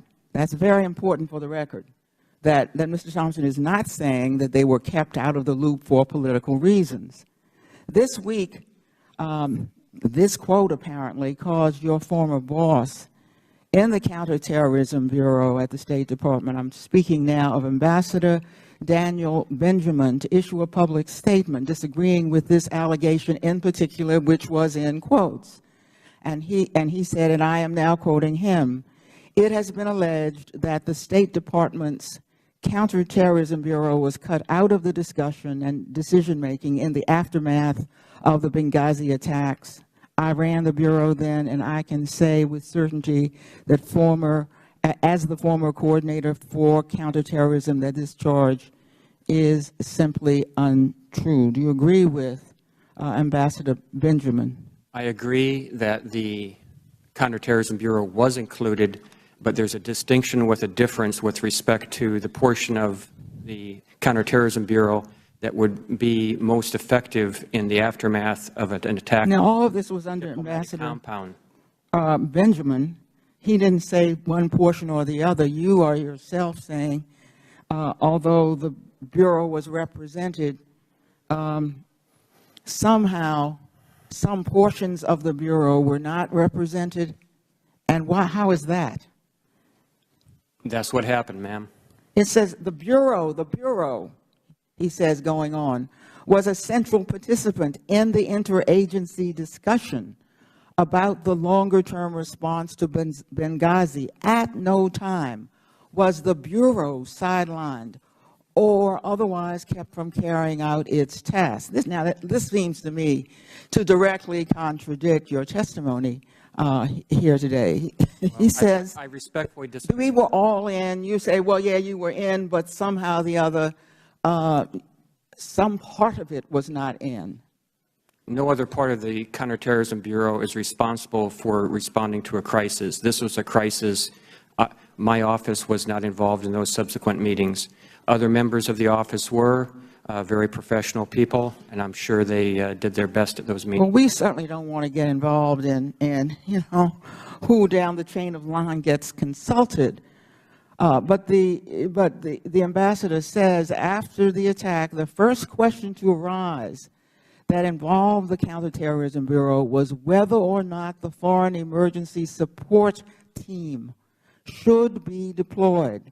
The question of deployment was posed early, and the Department decided against such a deployment. In my view, it was appropriate to pose the question, and the decision was a correct one. Now, were you aware that your superiors were consulted about the decision not to employ the Foreign Emergency Support Team? You can go ahead and answer that, although the gentlelady's time has expired. As earlier indicated, ma'am, I was told that by the Undersecretary of Management's office. The normal process for deploying the team is that at the Assistant Secretary level, at a counterterrorism security group at the White House, those options are discussed. At that convening of that CSG, that decision is recommended or not recommended to the Deputies Committee. It is not solely a State Department function or authority to launch the Foreign Emergency Support Team, even though we are one part of it. I thank the gentleman. We now go to the gentleman from Oklahoma, Mr. Lankford. Thank you, Mr. Chairman. Mr. Hicks, when you arrived in July, did the facilities in Benghazi meet the minimum OSPB security standards set by the State Department?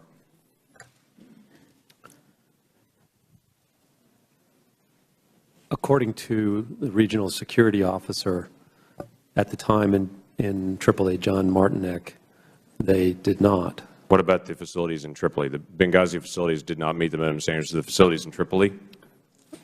Again, according to the regional security officer in Tripoli, John Martinek, they were very weak, yes. They did not meet. They did not meet. Do you think they were close to meeting the standards? No, sir. Mr. Nordstrom, before you left as the RSO, did the facilities have the number of security personnel that you had requested? No, they did not. Mr. Nordstrom, there are a very, very small number of facilities worldwide that are considered by GAO critical or high threat level for personnel serving in our different embassies and consulates. Tripoli and Benghazi, were they listed as critical or high threat level? They were. That was something that I had put in my written testimony as well. Correct. By statute, Mr. Nordstrom, who has the authority to place personnel in a facility that does not meet the minimum OSPB standards? As I had noted in there, the OSPB standards go in tandem with SECA, which is Secure Embassy Construction, both of which derived out of the East Africa bombings or were strengthened after that. It's my understanding that since we were the sole occupants of both of those facilities, Benghazi and Tripoli, the only person who could grant waivers or exceptions to those was the Secretary of State. Mr. Hicks, why was Ambassador Stevens headed to Benghazi? There were a lot of concerns about him. There were a lot of security issues that Mr. Nordstrom has listed in numerous reports leading up to his trip there. Why was the ambassador headed there? According to Chris, Secretary Clinton wanted Benghazi converted into a permanent constituent post. Timing for this decision was important. Chris needed to report before September 30th, the end of the fiscal year, on the physical and the political and security environment in Benghazi to support an action memo to convert Benghazi from a temporary facility to a permanent facility. In addition, Chris wanted to make a symbolic gesture to the people of Benghazi that the United States stood behind their dream of establishing a new democracy. Why was this timing important? Was it significant that he went right now? Was there some hesitation about him going at that moment for that length of time? Could he have waited a couple more months to be able to go? He had originally planned to go to Benghazi in October, but we had a 2-week gap in the principal officer position. Eric Gaudiosi was departed on August 31st, and his replacement was not due in the country until September 15th. We covered the initial 10-day period with David McFarland, and then the ambassador chose to go. And again, he chose to go for those reasons.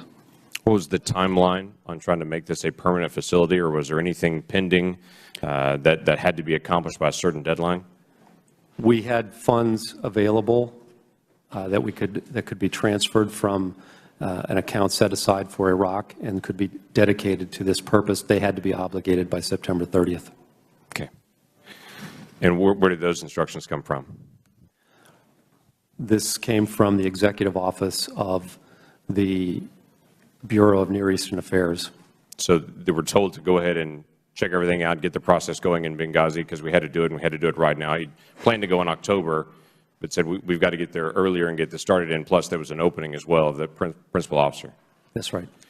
Mr. Nordstrom, on March the 28th, there's a cable that you sent to Washington requesting to keep the diplomatic security that you already had on the ground, that level of security, and not have that level of security decreased. Did you draft that cable? I did. Who was the intended recipient of that cable? Generally, those types of requests would go to our diplomatic security personnel, certainly DAS Charlene Lamb, who was with me before in October, testified, and certainly to Undersecretary of Management and Near Eastern Affairs would typically be the distribution for that. Okay. Thank you. My time is expired. I thank the gentleman from Massachusetts. Mr. Tierney, you're recognized. Thank you, Mr. Chairman. Mr. Hicks, let me start by acknowledging how riveting your testimony was of the events of that day and evening, and thanking you for your service and your activity, for sharing with us all the brave acts that occurred that night. I don't think we've heard enough of that. And I think it's important for the American people to know how many individuals, both in Tripoli and in Libya, responded so very well and bravely on that. So thank you for sharing that and for your service as well. We have an important responsibility here, and that is to ensure that whatever happened that night and whatever we learned from what could have been done better actually gets fixed. And I think that's a legitimate process for this committee to do. I hope we move on that basis. I know that we had accountability review boards set up immediately in the wake of all of this. and they were rather harsh in the determination on that. And in fact, they made some 29 different recommendations on that, and we should be finding out whether or not the Secretary of State and the Department are implementing those recommendations and how expeditiously. And I hope that at some point we can get to that, which I think would be the appropriate role for the government. And I know that two of the three witnesses here this morning actually spoke with the Accountability Review Board, and the third certainly knew of his right to speak and chose not to contact them for whatever reason on that. But earlier this week, I think disturbingly, the chairman went on to national television and actually accused the administration of deliberately misleading the American people about the attacks in Benghazi. For somebody that's earned the term of being a whopper, or making a statement of a whopper and 4 Pinocchios, it's a little bit shocking to think that that kind of a statement would be made without any apparent backup. The basis for the extreme charge were apparently statements made by Ambassador Rice on news shows the Sunday after the attacks. And the comments were allegedly that talking points were provided by the intelligence community were supposedly manipulated for political purposes. What was quoted by the chairman at that TV show is, "Clearly the American public was deliberately misled," said the whopper, "and it was a political decision," close quote. Mr. Hicks, you told our investigators that you weren't involved with the drafting of those talking points. Is that right? Yes, sir. Okay. And Mr. Nordstrom, you weren't involved either. Is that correct? No, I was not. And Mr. Thompson, you also were not involved. Is that right? Yes, Congressman, but however, I offered my services to the ARB, and I did not try to keep myself out of that process, just for the record. Good. Thank you. And we know that there were conflicting reports about what happened, including a statement by a Libyan official that there had been a demonstration and some eyewitness accounts of that protest. But, Mr. Hicks, we know that you didn't believe that there was a protest. You believed that it was otherwise. And we know that the President of Libya also contradicted with that statement on that. But the intelligence community insisted it received initial reporting suggesting there was a demonstration. We know that the reporting was wrong. Now we know that. But the mention of a demonstration was put into talking points by the intelligence committee, not the White House or the State Department. So I want to play a little video here, if we can, of General Clapper, where he specifically addresses the attacks on Ambassador Rice. We have that queued up. And when she was highly criticized for following them, what was your feeling inside? Your own personal belief. Did you think it was fair that she be criticized? Well, I thought it was unfair because the hits she took, I didn't think that was appropriate, and she was going on what we had given her, and that was our collective best judgment at the time as to what should have been said. Thank you. So General Clapper says that he thinks the attacks on Ambassador Rice were unfair. She was using exactly what the intelligence community gave her. Mr. Hicks, do you have an argument with his veracity when he made those statements?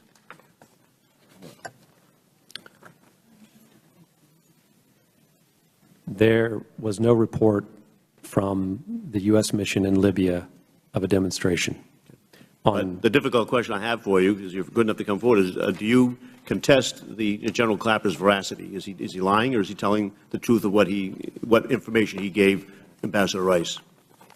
I don't know anything about the development of those talking points. Okay. So, look, we haven't investigated this issue yet. It would be interesting to know, but the House Intelligence Committee has. They got all of the draft talking points. They got the briefings and testimony from CIA officials. According to Adam Schiff, one of the representatives that's on and part of that investigation, he said, I quote, "General Petraeus, the former head of the CIA, made it clear that the change was made to protect classified sources of information, not to spin it, not to politicize it, and it wasn't done at the direction of the White House." And we might, as an aside, we might be interested in protecting classified information because we've had situations where people in the majority have gone to Libya and come back and had a real flare-up about what they disclosed concerning classified information. But in addition, there was a bipartisan report issued by Senator Lieberman and Senator Collins that similarly stated, and I quote, "No changes were made for political reasons, and there was no attempt to mislead the American people about what happened in Benghazi." So people who have actually seen the documents, who have actually conducted a real investigation, completely reject the allegation that they were made for political purposes or to deliberately mislead the American people. And with that, I yield. Thank you, Mr. Tierney. Let me yield now to the gentleman from Ohio, Mr. Jordan. Thank you, Mr. Chairman. Mr. Hicks, in your 22 years of service to our country, you've always received good reviews, strong evaluations. Is that accurate? Yes, sir. And as I look, I mean, I'm just a country boy from Ohio, but as I look at your resume and bio, other than the degrees from Michigan, it's impressive. It's amazing the things you have done. In fact, immediately after the attacks, everybody said you did a great job, right? I mean, you look at the addendum here. Wendy Sherman said you did an outstanding job. Bill Burns, Deputy Secretary of State, great work, heroic efforts. You got a phone, isn't it true, Mr. Hicks? I think you cited this in your opening statement. The Secretary Clinton gave you a call immediately after the attacks and said you did an outstanding job under extreme circumstances? Yes, sir. We had the first call at 2 a.m. and then again a video conference with our staff. And isn't it also true the President of the United States called you up and said, you know what, Mr. Hicks, you did an outstanding job again under severe circumstances? He did call me, sir. And all that seems to change. You're getting all this praise and support, but all that seems to change, and it seems to change in the phone call you were on that Mr. Gowdy referenced in his questioning, the phone call you got from Beth Jones. Is that accurate? Yes, at a phone call after the interview, I asked. This is after Secretary Rice has went on television and misled the American people. You're on a phone call with Beth Jones, and it all seems to change then because you asked Beth Jones what? I asked her why the ambassador had said there was a demonstration when the embassy had reported only an attack. And again, what kind of response did you get from Beth Jones when you asked that question? She said, I don't know. Was it like you shouldn't be asking that question, you should be quiet, we don't want to talk about that? What was the sense you got? The sense I got was that I needed to stop the line of questioning. And did things continue to deteriorate between you and your superiors? After they've given you all this praise, you've had this outstanding service record, 22 years serving our country, things began to deteriorate even more. And as I read the transcript, it seems to me that it came to a head in phone calls you were on with lawyers from the Department of State prior to Congressman Chaffetz coming to visit in Libya. Is that accurate? Yes, sir. And tell me about those conversations, what those lawyers instructed you to do on Mr. Chaffetz's visit to Libya. I was instructed not to allow the RSO, the acting deputy chief of mission, and myself to be personally interviewed by Congressman Chaffetz. So the people at State told you don't talk to the guy who's coming to investigate? Yes, sir. Said don't talk with the congressman? Now you've had several congressional delegations come to various places you've been around the world. Has that ever happened where lawyers get on the phone to you prior to a congressional delegation coming to investigate a time when we've had 4 Americans lose their lives? Have you ever had anyone tell you, don't talk with the people from Congress coming to find out what took place? Never. Never. And you've had dozens and dozens of congressional delegations that you've been a part of? Yes, sir. First time it's ever happened? Yes, sir. Tell me about, and also, isn't it true that one of those lawyers on the phone call accompanied the folks on the delegation and tried to be in every single meeting you had with Mr. Chaffetz and the delegation from this committee? Yes, sir. That's true. Tell me what happened when you got a classified briefing with Mr. Chaffetz. What happened and the phone call that happened after that? The lawyer was excluded from the meeting because his clearance was not high enough, and the delegation had insisted that the briefing not be limited by any. Did the lawyer try to get in that briefing? He tried, yes, but the annex chief and would not allow it because the briefing needed to be at the appropriate level of clearance. And you had a subsequent conversation after this classified briefing that the lawyer was not allowed to be in, with you and Mr. Chaffetz and others on that delegation. And you had another conversation on the phone with Cheryl Mills. Tell me, who is Cheryl Mills? She was counselor for the Department of State and chief of staff to Secretary Clinton. That's a pretty important position? Yes, sir. When she calls, you take the phone call? Immediately. Yeah, she's the fixer for the Secretary of State. She is as close as you can get to Secretary Clinton. Is that accurate? Yes, sir. And tell me about that phone call you had with Cheryl Mills. A phone call from that senior person is, generally speaking, not considered to be good news. And what did she have to say to you? She demanded a report on the visit. Was she upset by the fact that this lawyer was not, this was upset. Babysitter, this spy, whatever you want to call him, was not allowed to be in that? First time it's ever happened, all the congressional delegations you've ever entertained was not allowed to be in that classified briefing. Was she upset about that fact? She was very upset. So this goes right to the person next to Secretary Clinton. Is that accurate? Yes, sir. Mr. Chairman, here's a guy with 22 years of outstanding service to our country 22 years. Outstanding service, praised by everybody who counts, the President, the Secretary, everyone above him. And yet now they're obstructing it because he won't help them cover this up. He's an honorable man here telling the truth. Now is getting this kind of treatment from the very people who praised him before. This is why this hearing is so important. I yield back. I thank the gentleman. Pleased to yield now to gentleman from Missouri, Mr. Clay. Thank you, Mr. Chairman, for yielding, and I want to thank the witnesses for being here today. You know, the Accountability Review Board made a number of recommendations to better strengthen overseas embassies and missions like the one in Benghazi. Mr. Nordstrom, you told our staff that you read the ARB's unclassified report and recommendations. Do you think that implementing these recommendations is important to ensure the safety and security of our foreign service? Absolutely. I had an opportunity to review that along with the other two committee reports. I think taken all together, they're fairly comprehensive and reasonable. And I guess a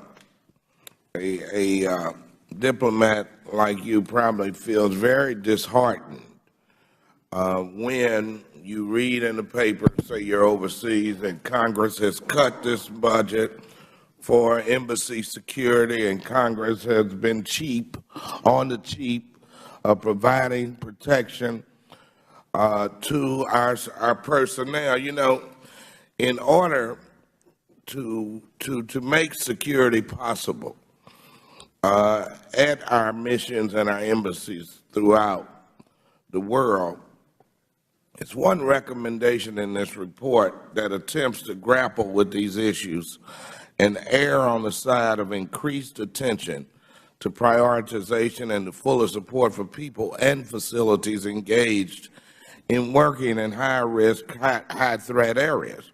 The solution requires a more serious and sustained commitment from Congress to support State Department needs, which in total constitute a small percentage both of the full national budget and that spent for national security. But it's exactly what we in Congress have failed to do in the past. Let's look at our record. House Republicans voted to cut the administration's request for embassy security funding by $128 million, and that was in fiscal year 2011. In fiscal year 2012, they cut the request by even more, providing $331 million less than requested. You know, our Republican counterparts have just said that these cuts are based on their priorities and choices. And when asked whether he voted to cut diplomatic security by over $300 million on CNN, Representative Chaffetz responded, absolutely. Look, we have to make priorities and choices in this country. But these cuts have impacts, serious impacts. And I want you to know that my priorities, including funding these recommendations, which will save lives. You know, the ARB, Mr. Nordstrom, just to be clear, you provided information to the ARB, is that correct? That's correct, yes. And Mr. Hicks, is it true that you also provided information? The ARB interviewed, ARB, yes. You know, it was led by Ambassador Pickering and Admiral Mullen, who happens to be the former chairman of Joint Chiefs of Staff. In its investigation, the review board interviewed more than 100 people, reviewed thousands of pages of documents, and viewed hours of videotapes. The board made 29 recommendations to improve security systems and procedures to prevent future deadly attacks. And a key finding made by the board related to availability of funding, specifically for temporary facilities in high-risk, high-threat environments. And the board stated, the department should develop minimum security standards for occupancy of temporary facilities in high-risk, high-threat environments and seek greater flexibility for the use of Bureau of Overseas Buildings Operations sources of funding so that they can be rapidly made available for security upgrades at such facilities. And it is important to note that the facility in Benghazi was designated as a temporary facility.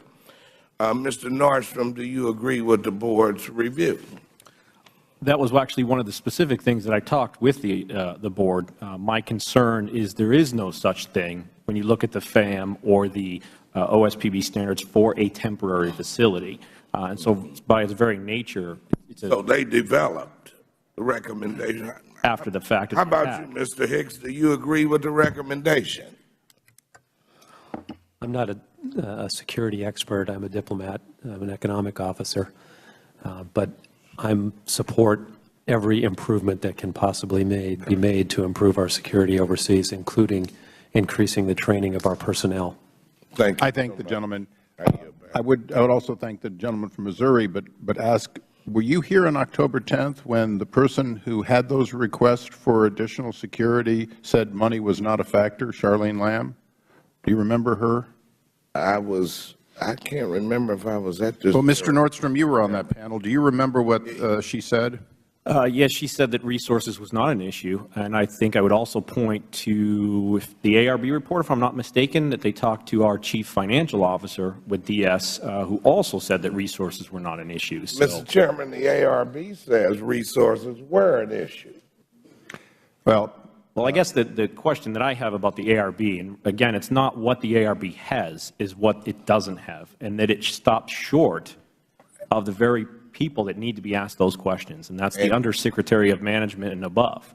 Those are perfect questions that he needs. And I'm sure that if we implement some of the recommendations, it will help us prevent a future attack. And I appreciate that. And what I would say is that in the earlier hearing in October 10th, the one thing we did discover is, yes, this facility was not able to take the blows even of a small bomb that had gone off earlier. Mr. Nordstrom testified to the fact that this consulate, temporary consulate, had been attacked twice, and they had breached the wall.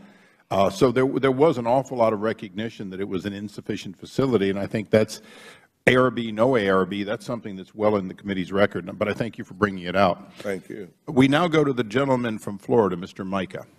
Well, thank you, Mr. Chairman. And first of all, I have to again tell the families that we will continue to pursue this, and all the facts need to be known about what took place and hold people accountable.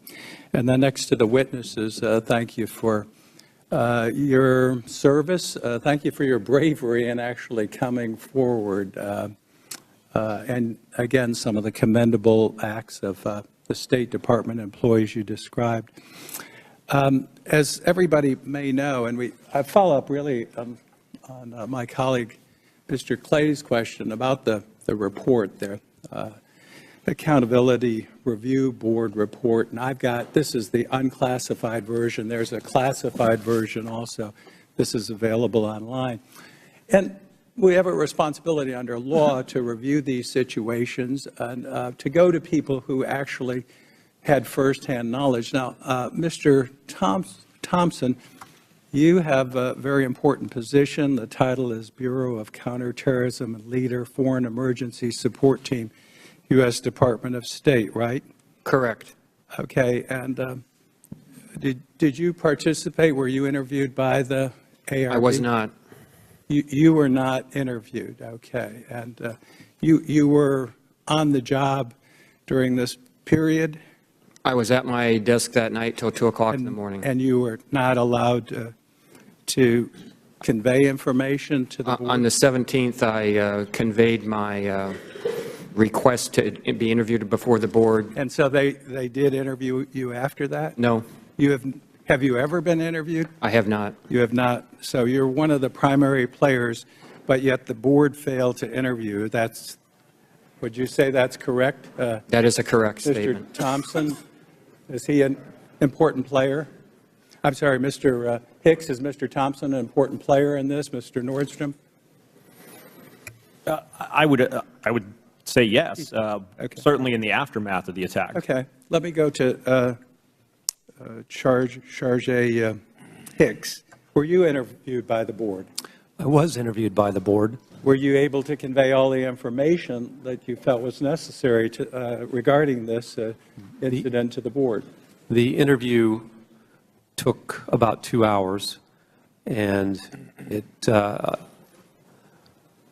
was, in my mind, incomplete. A few days later, I had a separate meeting briefly with the executive secretary. So you did have a follow-up meeting, and you expressed that with the board's executive secretary to amplify on some issues that had been discussed at the meeting, at the initial interview. And Mr. Nordstrom, did you participate? I did on 2 occasions. I also shared with them Could you a share luminous how amount that of process worked? We heard from Mr. Hicks. Sure. Is this similar? Was it thorough? I felt it was thorough and professional. As I said, the report, and as I've held, the report is fairly thorough and comprehensive. My issue is that they stopped short of interviewing people that I personally know were involved in key decisions that led to how those events unfolded. Well, specifically, how those buildings were staffed and constructed and in variance with existing standards. Those are all critical to the... They fell short. Well, in the unclassified version, they said security in Benghazi was not recognized and implemented as a shared responsibility by the bureaus in Washington charged with supporting the post, resulting in stovepipe decisions on policy and security. Now, the next part is interesting. That being said, Embassy Tripoli did not demonstrate strong and sustained advocacy with Washington for increased security for Special Mission Benghazi. Would you both agree with that? If I could speak to that, I would disagree that it was a collaborative process. I'm not sure exactly the term they used. On a number of occasions, I testified in October as well, I raised issues, others raised issues, the ambassador raised issues, the DCM raised issues, to the point where reports and decisions on both the Tripoli compound and the Benghazi compound were decided in Washington, and those decisions were not either cleared with us or shared with us. So that doesn't seem as a collaborative process. I want to have time for Mr. Hicks to tell us about his. Thank you, Mr. Nordstrom. Yes, sir. I monitored the discussions that Eric has testified about from my Arabic language student status. When I arrived in Tripoli, I had the understanding that these decisions had been settled and that we were not to relitigate them in terms of the number of personnel security personnel at post. I began a process to attempt to relitigate them in mid-August, and we held an EAC meeting to discuss the matter, and we were unfortunately unable to return to that issue before 9/11 occurred. Thank you. Thank you. We now recognize the gentleman from Massachusetts, Mr. Lynch, for 5 minutes. Thank you, Mr. Chairman. I also want to thank the witnesses for their courageous service and your willingness to come before the committee here today. I also want to offer my condolences again to Ambassador Stevens and his family, Tyrone Woods and his family, Glenn Doherty of Massachusetts and his family, and Sean Smith. These were American heroes, and they were our very best. I don't want that part to be overlooked.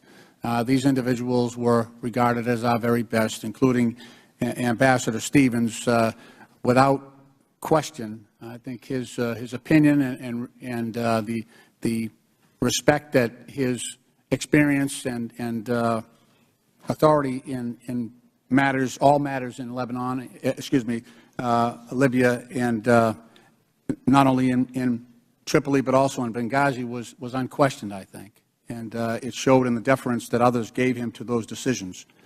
I thought the ARB report especially did single out some areas where I thought they were trying to identify where the decisions that were made may have been deficient, and they do identify at page 30. They talk about the Bureau of Diplomatic Security and NEA, the Near Eastern Affairs, and at post, there appeared to be a very real confusion over who ultimately was responsible and empowered to make decisions based on policy and security considerations. They go on further to say the DS Bureau showed a lack of proactive senior leadership with respect to Benghazi, failing to ensure that the priority security needs of a high-risk, high-threat post were met. And at the same time, with attention in late 2011 shifting to a growing crisis in Egypt and Syria, the NEA Bureau's front office showed a lack of ownership of Benghazi's security issues and a tendency to rely totally on diplomatic security for the latter. The Board also found that Embassy Tripoli leadership, saddled with their own staffing and security challenges, did not single out a special need for increased security for Benghazi. Now, what they point to in the next couple of paragraphs is they thought that the result, that the special mission Benghazi extension, that this was a temporary residential facility not officially notified to the host government, even though it was also a full-time office facility, resulted in the special mission compound being accepted from office facility standards and accountability under Secure Embassy Construction and Counterterrorism Act of 1999. Mr. Nordstrom, your point exactly. And the Overseas Security Policy Board, OSPB. So what they're saying is because there was an extension made, that there was a lowering in expectation there, that the resources for physical security and also the personnel assignments needed at that was not given an adequate priority, and that it was left to diplomatic security in some cases to make those repairs. Is that something that you see as being a weak point in this whole process that allowed Benghazi to be ill-prepared for the attacks on September 11th? I do. As I said, I think that what still remains unseen is who made that decision to go ahead and assume that this is going to be a temporary facility. At one point, in fact, I was told by colleagues in OBO and DS that the recommendations that we wanted to make, the upgrades, both in Tripoli and Benghazi, would not be made. They forwarded us the way forward documents that we discussed in October. And they said, and I quote, "It's my understanding that M, Undersecretary for Management, agreed to the current compounds being set up in occupied condition as is." The ARB in particular found it interesting at my reply, which was in February of 2013. I requested, "Is anything in writing? If so, I'd like a copy for post so we have it handy for the ARB." That's 8 months before the attack. Right. I got no confirmation as to who made those decisions, nor did I get a copy of that. And so the status was still in limbo at that point? I know there was some discussions with Mr. Lankford earlier, the gentleman from Oklahoma, that My understanding was the facility, again, the types of facilities are whether or not you're sole occupancy of the building, or are you a partial occupancy of, say, a commercial building, or if you are in a building which is owned by the host nation. Well, clearly we were the sole occupant, and that's the standards. It's very clear, and it's based on our threat and those standards. We did not meet any of those standards with the exception of perhaps the height of the wall. Okay. Thank you. My time has expired. I thank you. Just one thing. You used the term M for the Undersecretary for Management. Who was that? At the time and throughout all of this was Patrick Kennedy, who was up here in October as well. So that's who would have been the person who said no, or this is good enough, presumably. Presumably. Again, I don't know what the decisions, the factors were in his decision. I'm sure he had reasons for those decisions. I'm not going to criticize those. My only concern is that nobody has looked at those, whether it be the ARB or anybody else. Thank you. Mr. Turner. Mr. Chairman, thank you very much. Gentlemen, I want to thank you for being here today. Without your statements, there is a tremendous amount of information that we just wouldn't know. And certainly it's important that you're giving us this information, as we all have deep condolences for the families. As we look at the information that we've gotten today, we basically have two stand-down decisions that we've been able to discuss. One, the Foreign Emergency Support Team that Mr. Thompson has told us about, and Mr. Hicks, you told us of Colonel Gibson. Mr. Hicks, I'm a member of the House Armed Services Committee, and I'm very fascinated with the stand-down order to Colonel Gibson. As we pursue that, we want to know who gave Colonel Gibson the order and why. And so I would like to review that stand-down order with you and what you experienced that night, since you were with him as he was receiving that stand-down order. You told us that there was a C-130 Libyan transport that had been provided, and that you had indicated to Colonel Gibson that he should go to reinforce Benghazi and help the withdrawal personnel. Colonel Gibson was told to stand down, and that plane left without him, landing about 7:30 in Benghazi without Colonel Gibson's team. So let's start first with a review of what is Colonel Gibson's team. What were those personnel, Colonel Gibson's team? What were they doing in Libya?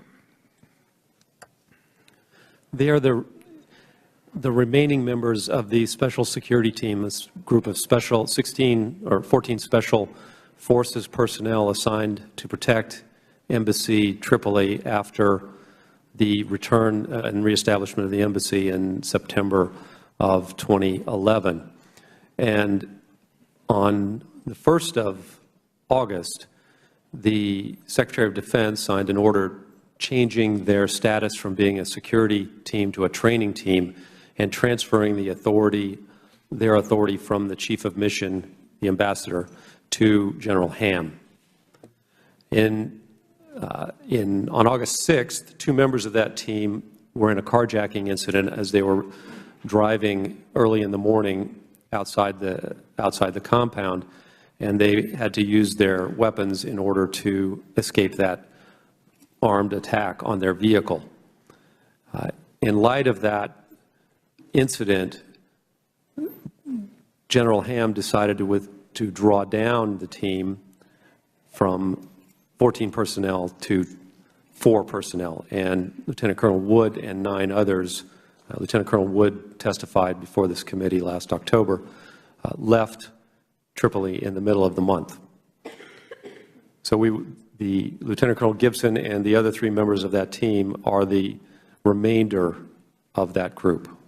So their chain of command had been changed and they had been reduced. But as you were just describing, these are highly trained individuals with specialized skills that would have been useful in the situation in Benghazi.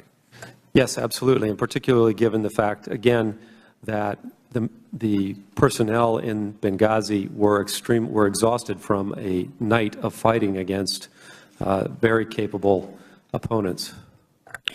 Now, do you know why they were told to stand down?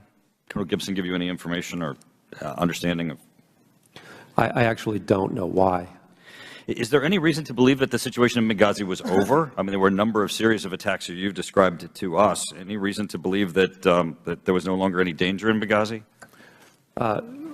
No, it was every reason to continue to believe that our personnel were in danger. Mr. Chase has given me an article that appeared in USA Today just this week, and just as early as last Monday, Major Robert Furman, a Pentagon spokesman, said that the military's account that was first issued weeks after the attack hasn't changed. There was never any kind of stand-down order to anybody. And that's a pretty broad statement, anybody. What's your reaction to the quote by Mr. Furman? I can only, again, repeat that Lieutenant Colonel Gibson said he was not to proceed to board the airplane.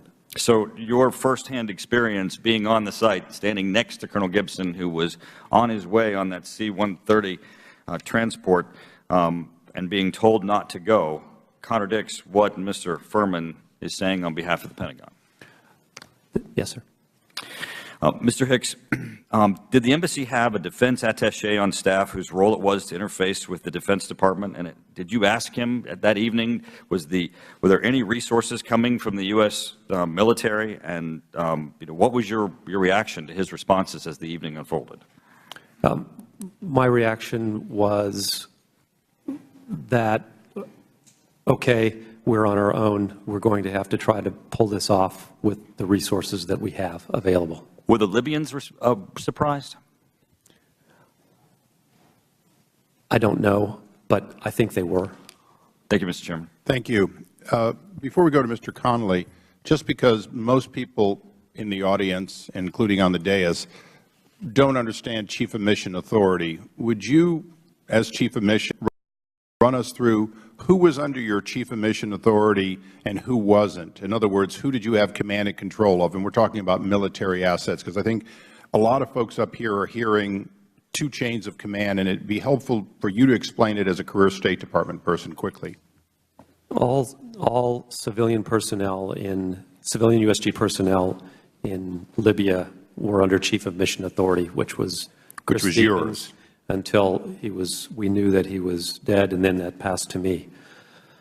The 4 members of the Special Forces team were under General Ham's authority. We had 2 other military Special Forces personnel in country, and I was at that time unclear as to whether they were under my authority or not. So anyone you had under your authority, you gave orders to, they responded, they went downrange if you asked them to. The others were not allowed to. Yes, sir. Thank you. Mr. Connolly, thank you very much. You'll have your full time. Thank you, Mr. Chairman, and thank you for that clarification. By the way, there have been some statements that Undersecretary Kennedy was not interviewed by the ARB by Ambassador Pickering and Admiral Mullen. That is a misstatement fact. He most certainly was. You can look it up. It's documented.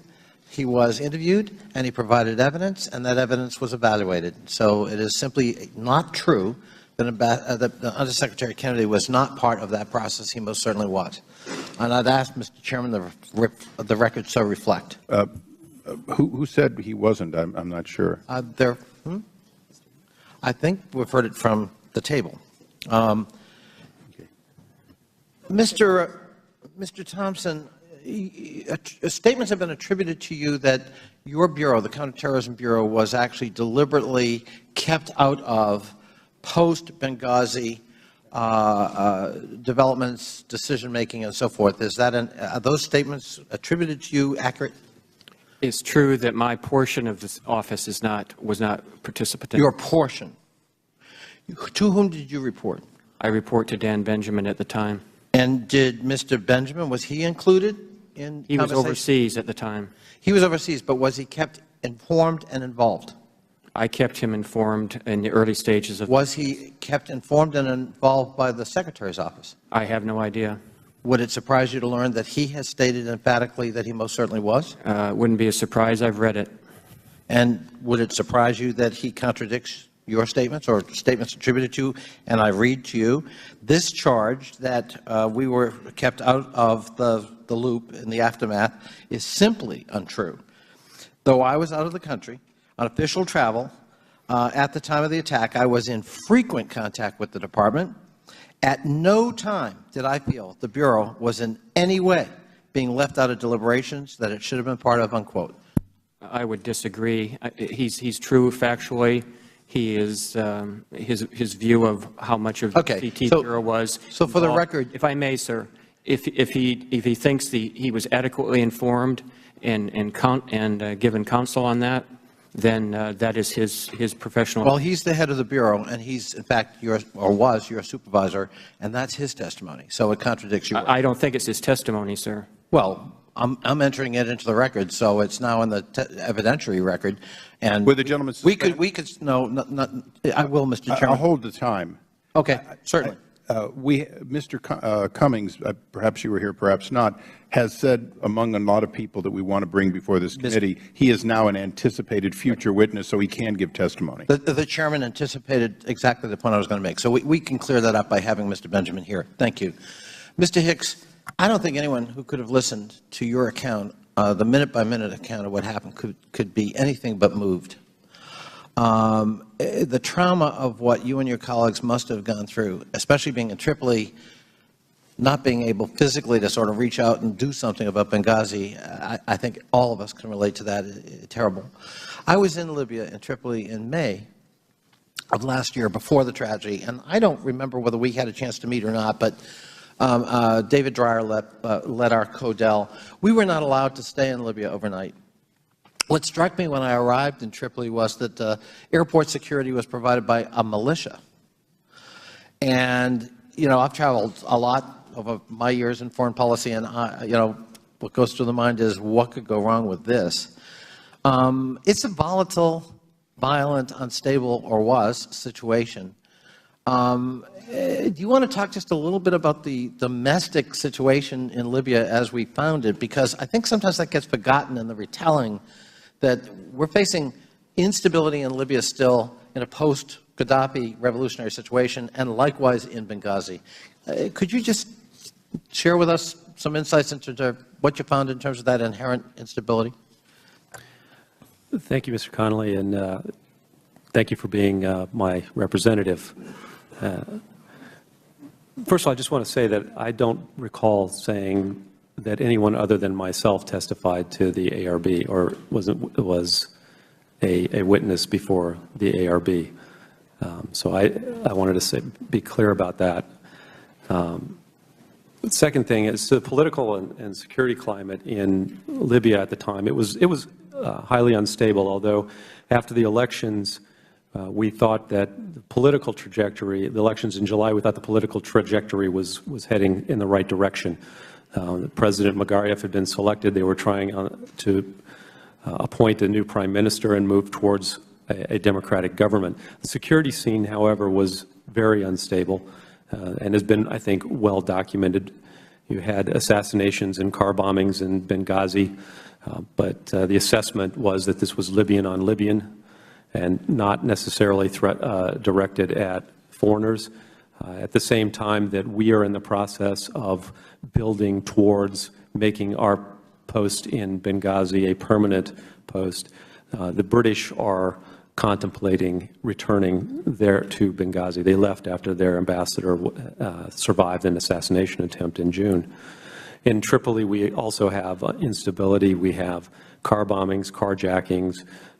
We have Islamic extremist militias that begin to attack Sufi shrines, and a government that is struggling to maintain security and improve security in the country. Thank you. And Mr. Chairman, if I could just say to my constituent, we're proud of you. And I would add my voice to that of Mr. Cummings. I'm a member of not only this committee, but the House Foreign Affairs Committee. And you have my personal pledge that were there ever to be any hint at retaliation or retribution for your willingness to come forth and tell your version of what happened, this member of Congress will intervene on your behalf forcefully. I thank the gentleman. The gentleman from Tennessee, Mr. Duncan. Thank you very much, Mr. Chairman. And first of all, thank you for calling this hearing. There's obviously great interest in and concern about what happened in this tragic incident. Mr. Nordstrom, we've already heard Mr. Thompson say that he was never interviewed, even though he requested to be interviewed. Did I understand you correctly to say a few minutes ago that you know of other witnesses that had firsthand knowledge who were not interviewed by the board? No, I don't believe I did that. I guess I misunderstood about that. But I will tell you, though, I was a criminal court judge for 7.5 years trying felony criminal cases, and I can tell you that it's surprising that anybody with firsthand knowledge wouldn't be interviewed about this unless somebody did not want to have a complete report. Mr. Thompson, what were you told was the reason you were not interviewed? I was not given a reason, sir. You were not given a reason. Mr. Hicks, do you feel that the report lets any individual or bureaucracy off the hook? Yes, sir. I think that in our system of government, the decision-making authority is at the level of presidentially appointed, Senate-confirmed individuals. That's at the level of assistant secretary or higher. Now, the reporting coming out of Embassy Tripoli on conditions there, particularly the fact that we had to provide a daily report of who was in country to Undersecretary Kennedy, and the fact that he made the decision as to who came to Tripoli and Benghazi or who didn't, that budgets came to his table, and that security threat environment reports also came to his table, would suggest that there is some responsibility there. Mr. Thompson, let me ask you this. Another thing I find surprising is that do the security people not consider the date of 9/11 to be? We've already heard somebody say that this mission was considered to be a high threat or a high risk mission, do they not realize that 9/11 is a high security type date and they should be prepared for terrorist activities on that date in particular?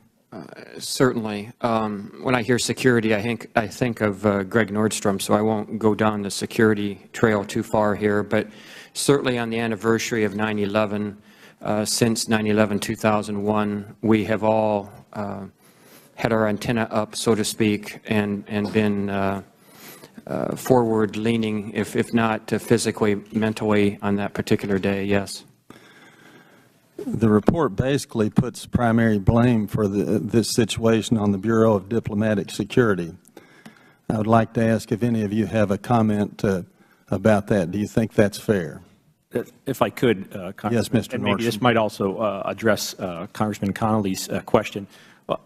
My concern with the report is not that Undersecretary Kennedy was or was not interviewed. I don't know who was interviewed. Again, that's part of the confidentiality of it.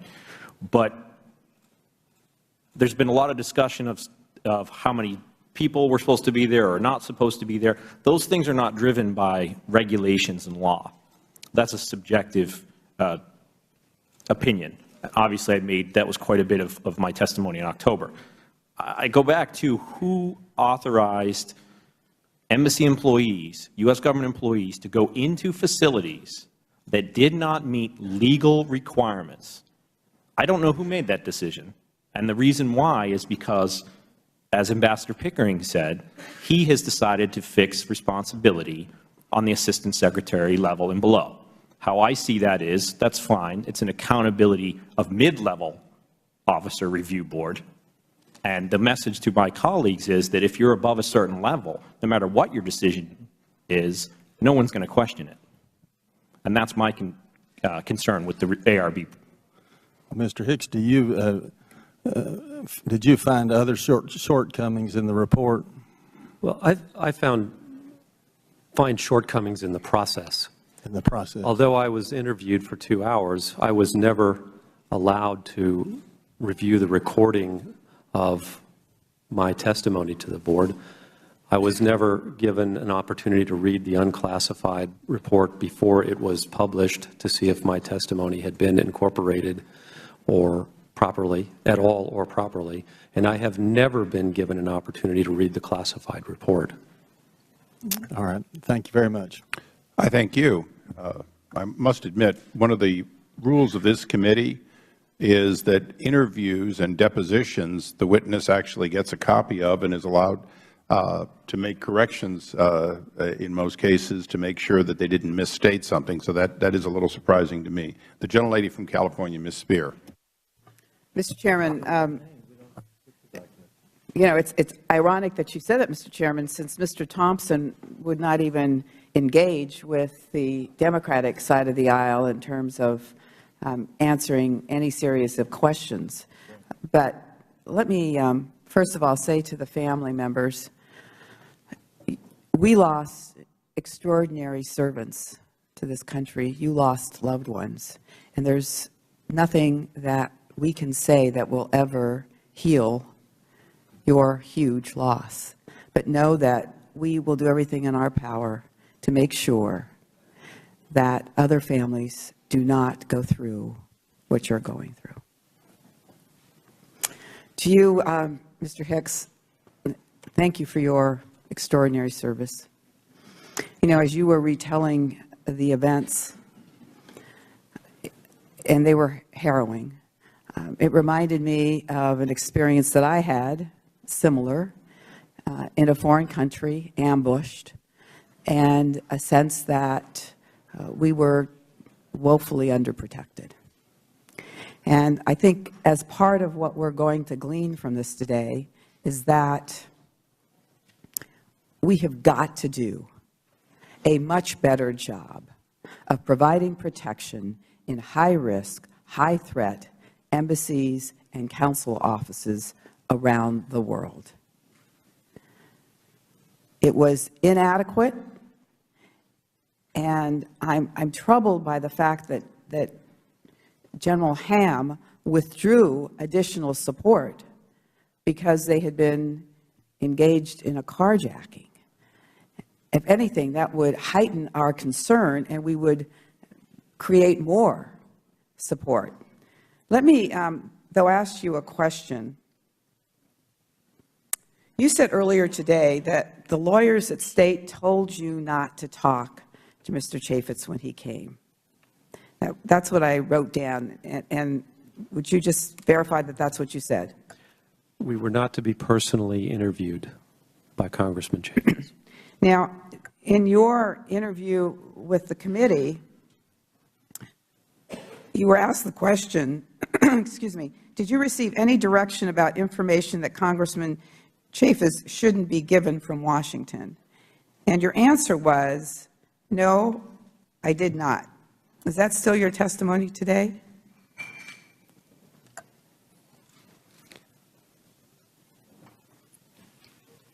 I don't recall that phrase, and well, I thought that I said, and I'd have to review again, that I did receive instructions exactly as I said them, but I did not know who gave them to me because I did not have, at that time, have access to my email from my time as DCM in Tripoli.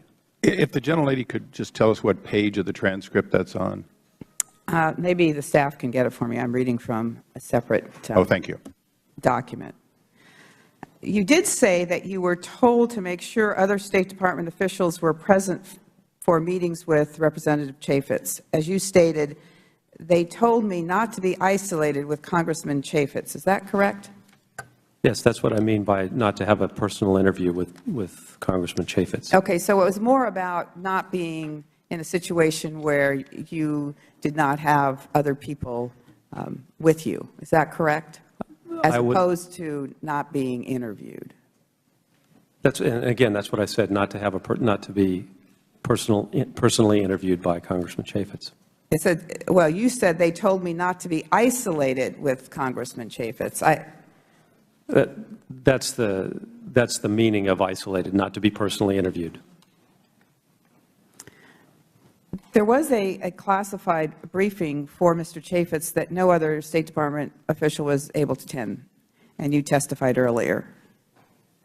So as a result, no other State Department officials can confirm what was said if there was a mischaracterization after the fact.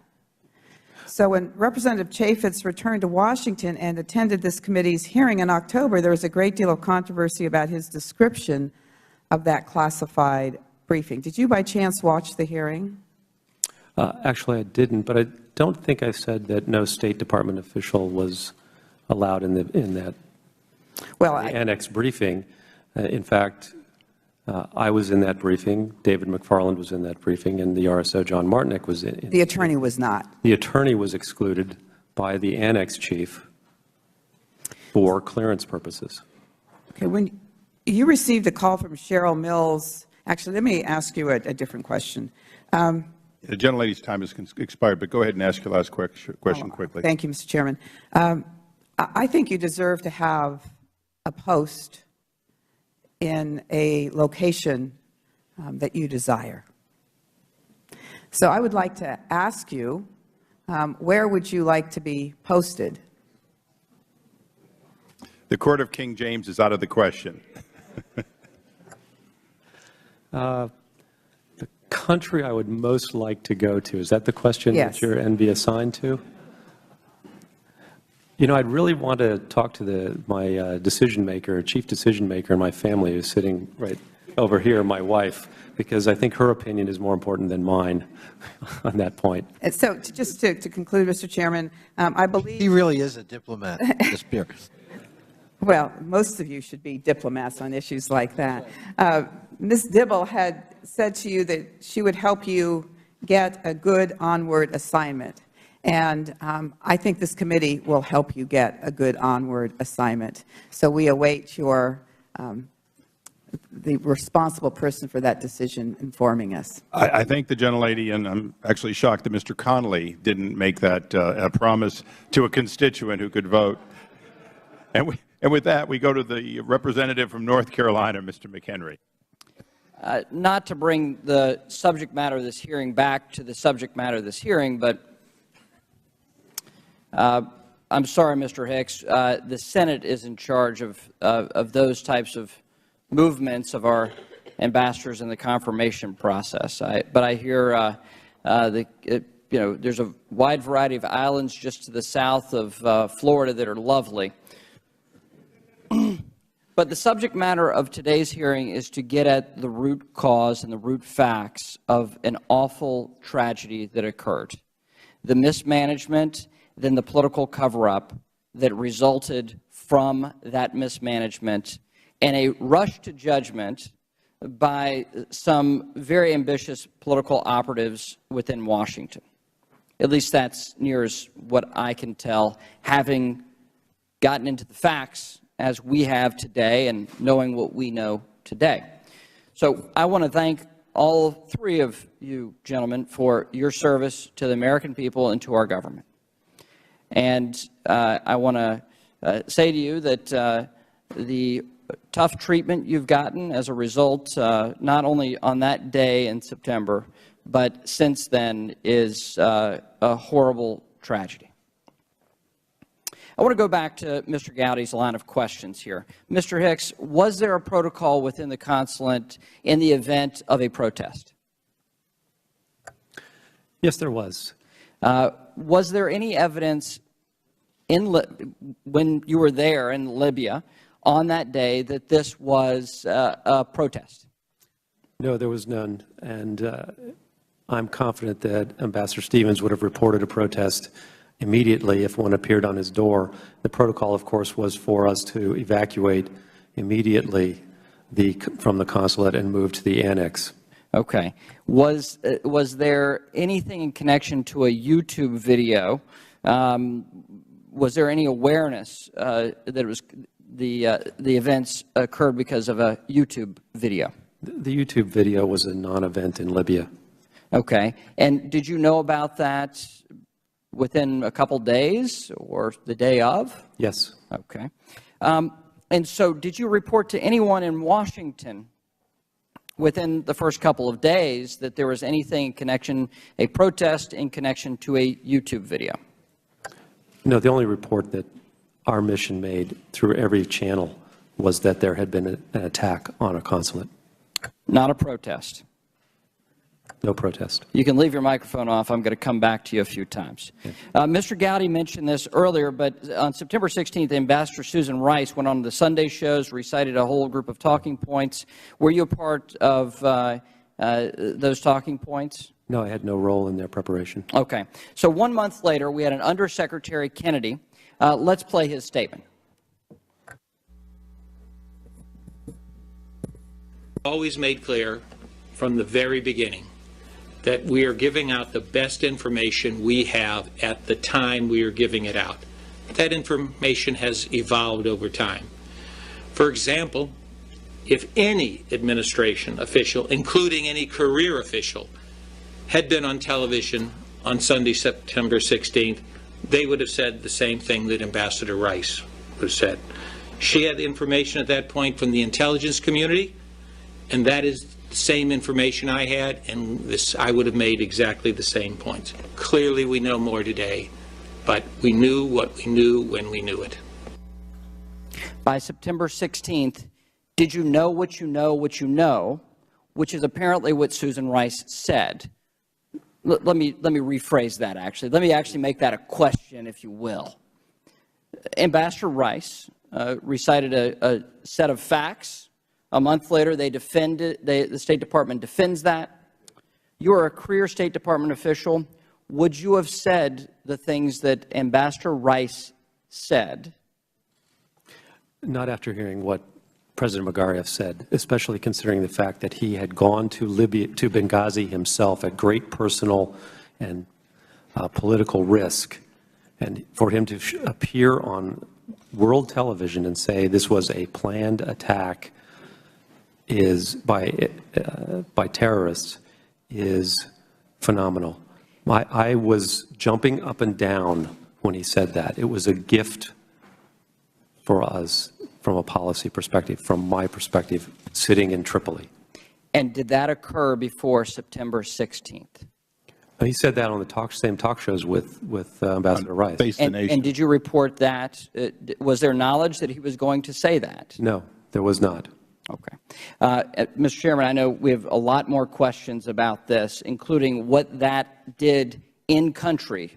Ambassador Rice's rhetoric, what that did and the impact it had in country for the work that you were doing and the delay that resulted because of that, of the FBI investigation on the ground. If you could speak to that, and Mr. Chairman, if you'll indulge me, briefly. and let him answer, please.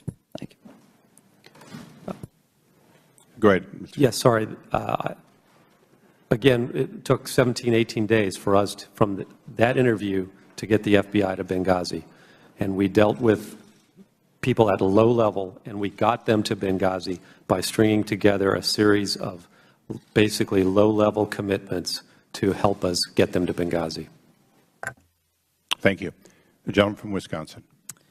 Thank you, Mr. Chairman. And to the families, again, of those who lost their lives in Benghazi, you have our condolences. And I think the best tribute we can give to those who've lost their lives is to make sure that we make sure this doesn't happen again. And I think that's really the goal of the committee.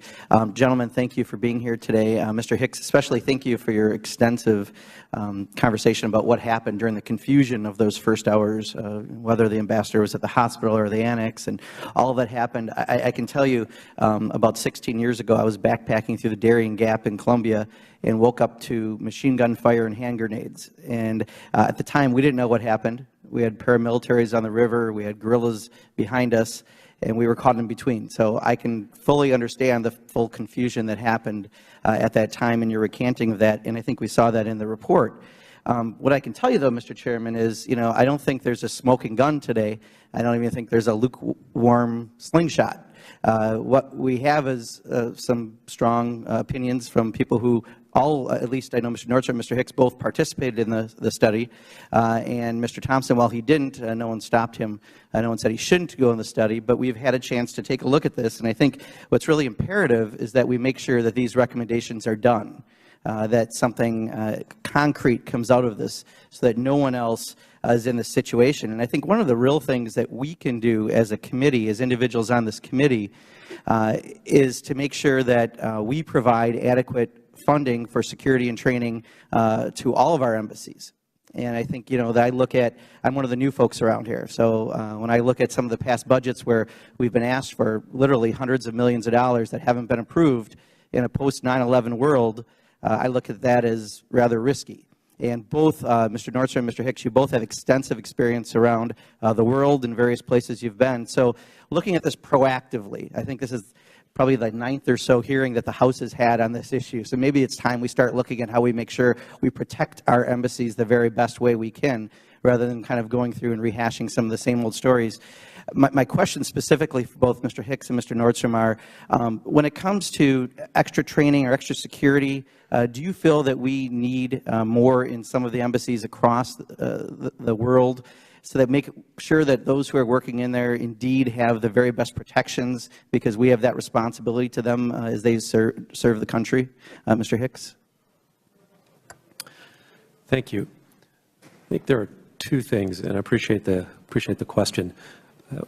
We in the State Department need more training for our people who are going to these critical threat posts, not only for our diplomatic security agents, but also for our everyday diplomats. We need to be able, in my opening statement, I talked about my experience in Bahrain of developing contacts who helped us get through some very difficult times in 2002 when our embassy was attacked twice and we were experiencing very severe anti-American demonstrations. We have to be able to engage. Our diplomats have to be out on the street. One of the reasons why we were perhaps caught off guard in Benghazi is because, for security purposes, because we had so few personnel there, the consulate was basically on lockdown. And so it was very difficult for our principal officer to get out and mingle with the people and learn what was going on. This was magnified when I talked with a correspondent after the event who had been in Benghazi after 9/11, and the correspondent told me that the people of Benghazi were terrified. by these Islamic extremist militias. We didn't have that sense prior to 9/11. And the only way we could have that sense is if we're out on the street. I think Undersecretary of State for Public Diplomacy, Sonnenschein, said it beautifully at the tribute for Ann Smedinghoff last week when she quoted Correspondent Edward R. Murrow about going the last 3 feet. That's what we as diplomats do. So if we're going to be going outside the embassies to meet with people and learn what's going on, we have to have the training to be able to respond rapidly and effectively to a desperate situation. So that's one thing.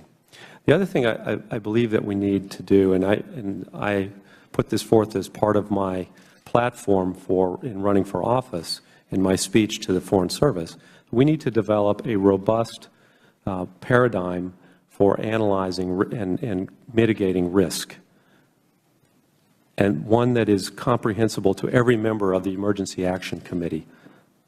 And this would be a powerful tool for our regional security officers to be able to develop the kinds of programs and the kinds of activities that we need to mitigate risks that they identify through the use of this paradigm.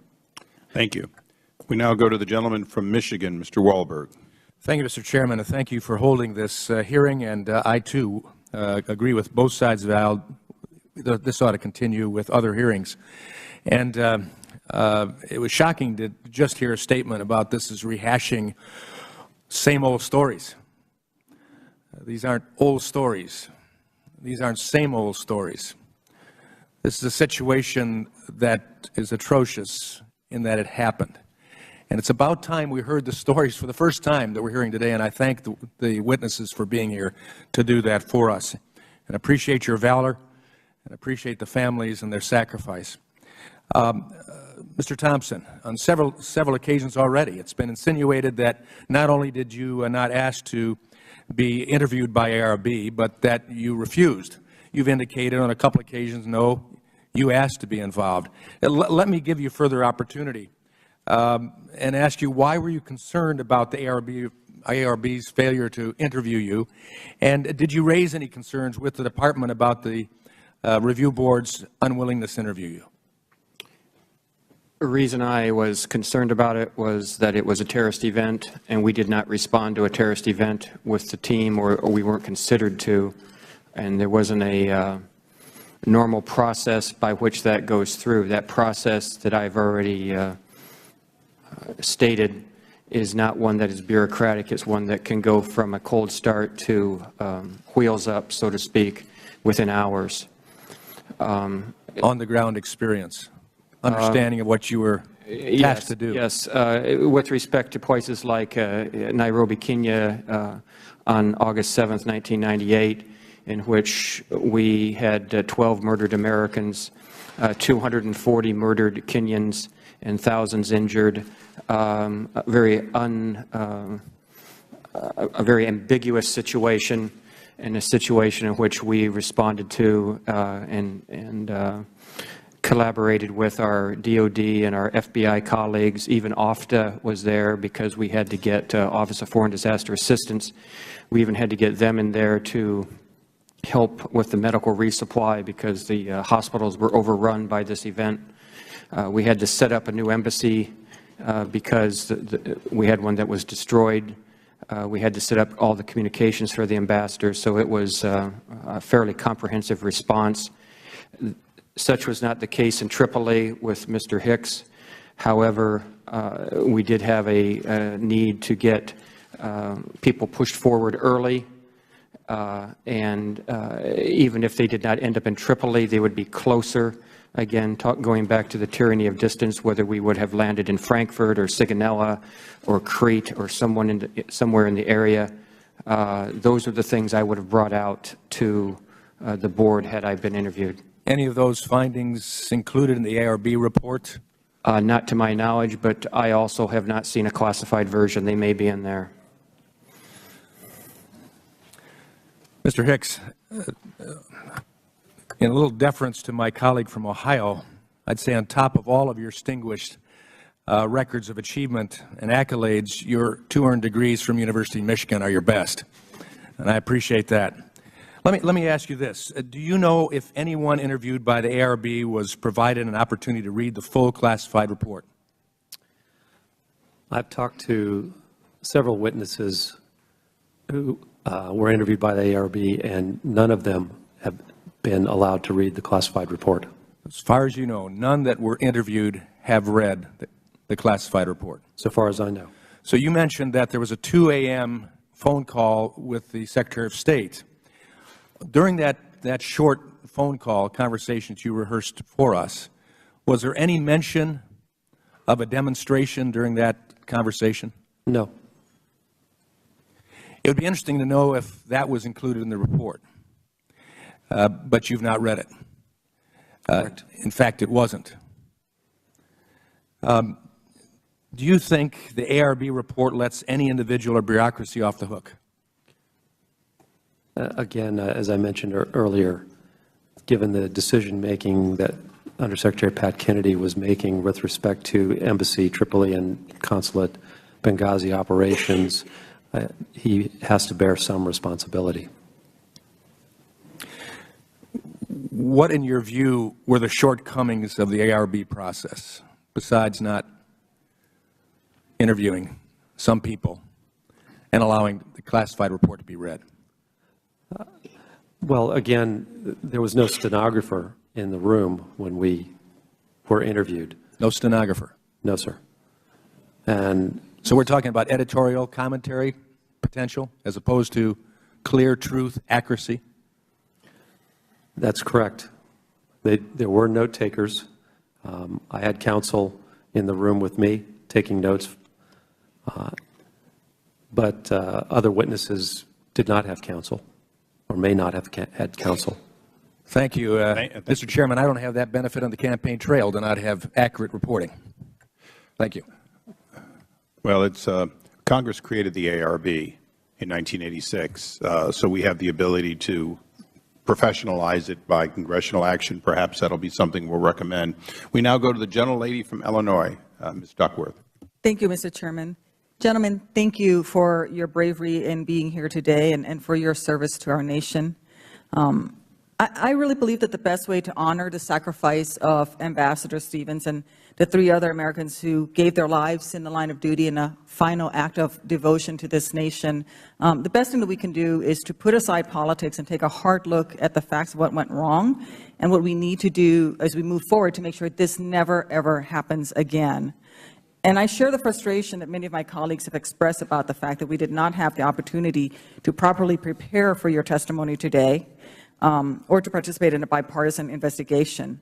I want to take a look particularly at what we can do to strengthen our missions, particularly in parts of the world where we cannot rely on host governments to provide adequate security, what we need to do to strengthen our ability to protect our outposts.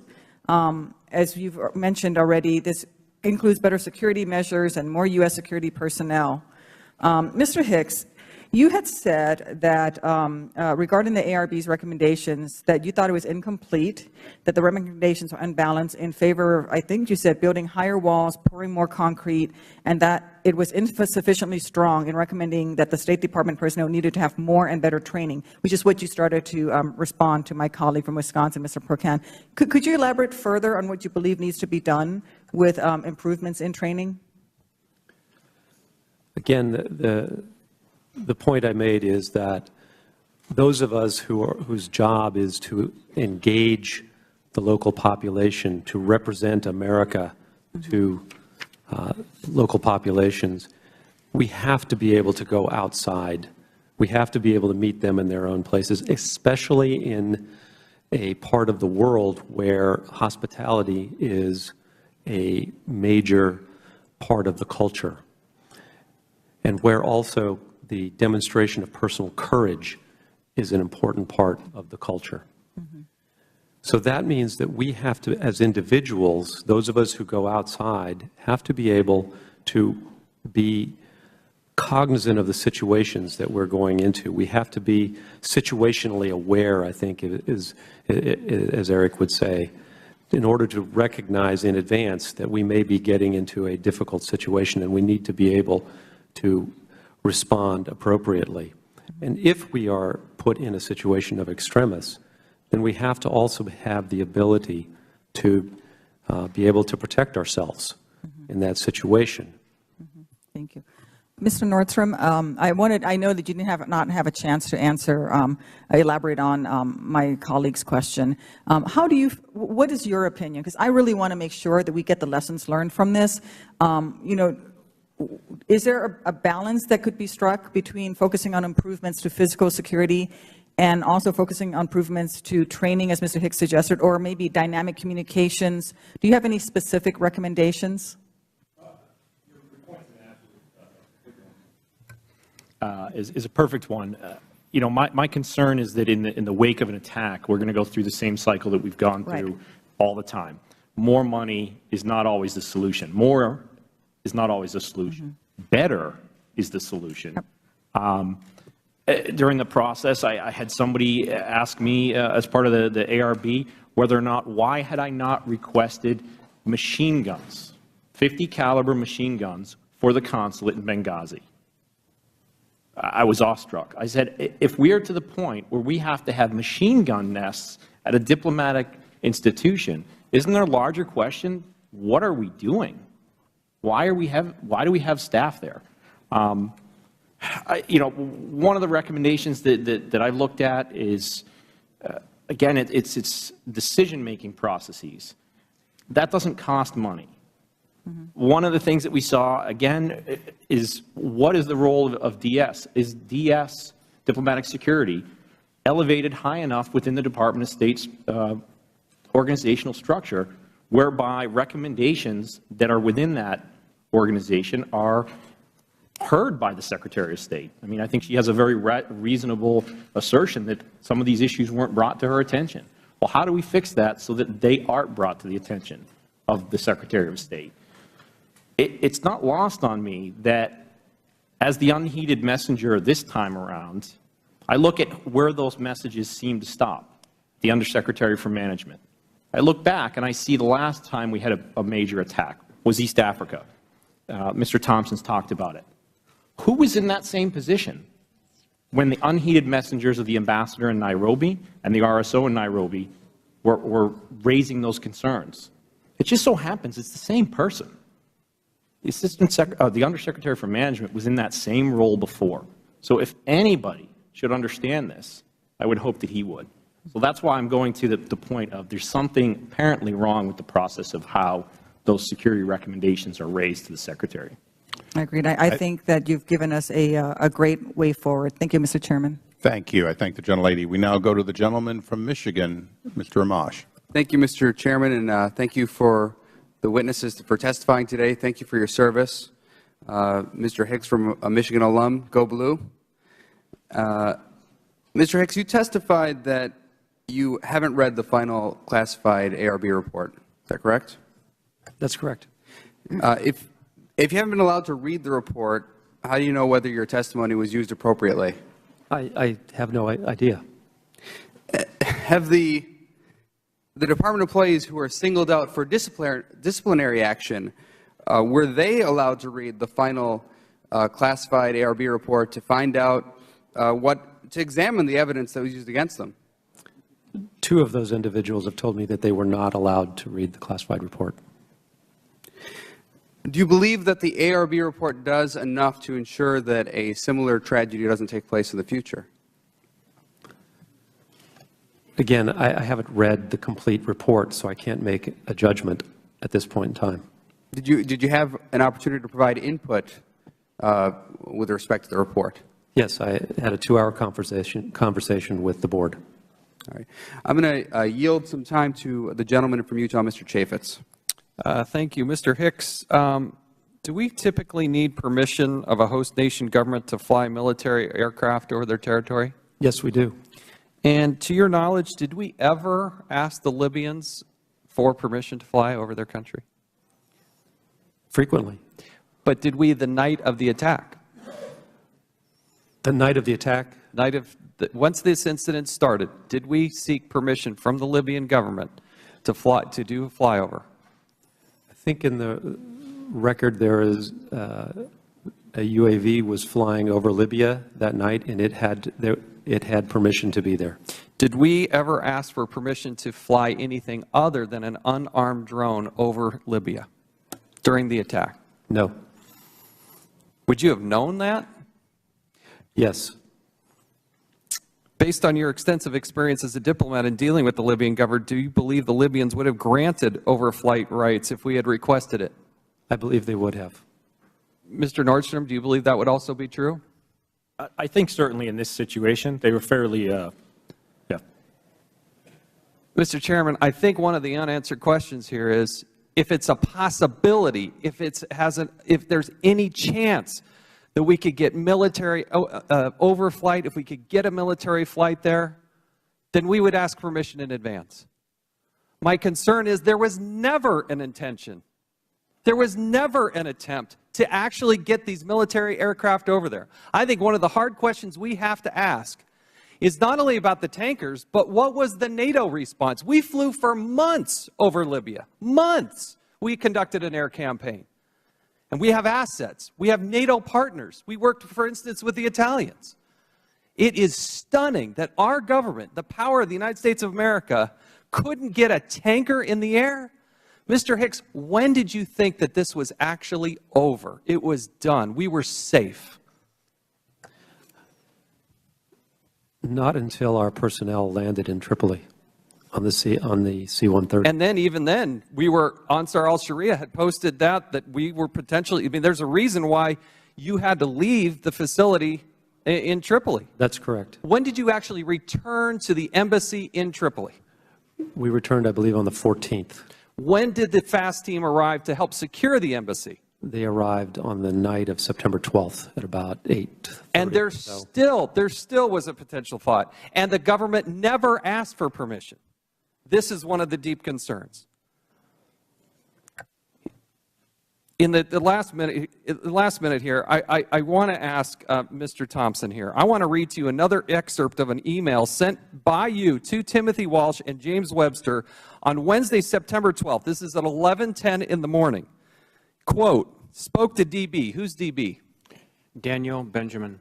Daniel Benjamin on the phone this morning. He understands my fest points, concurs, but expressed his pessimism regarding our deployment and by extension does not intend to lobby for our inclusion. End quote. To remind everybody here, didn't Daniel Benjamin recently state that any claim that key elements of the Counterterrorism Bureau, such as FEST, were cut out of the response planning was simply, quote, untrue? Is that your understanding? Correct. How do you react to that? He goes out and publicly says that's not true, but based on the email, sounds like you had a discussion with him. What happened in that discussion? He was on the phone from Germany. Another member of our front office had been talking to him. She asked if he wanted to talk to me. I gave him a quick rundown of what had happened the night before. I'd kept him informed via BlackBerry on an unclass level about the concerns and obviously when we finally understood how many people had been murdered that night.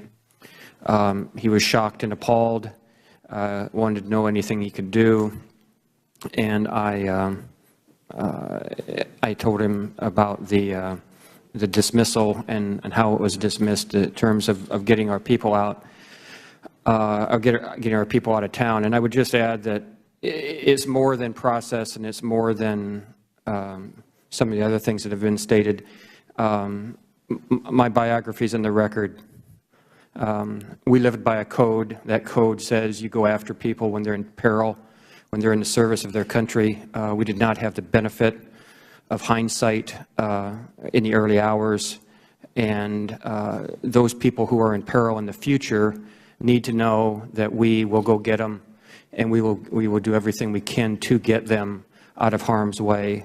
That night unfolded in ways that no one could have predicted when it first started. And it is my strong belief then, as it is now, that we needed to demonstrate that resolve, even if we still had the same outcome. Mr. Chairman. Thank the gentleman.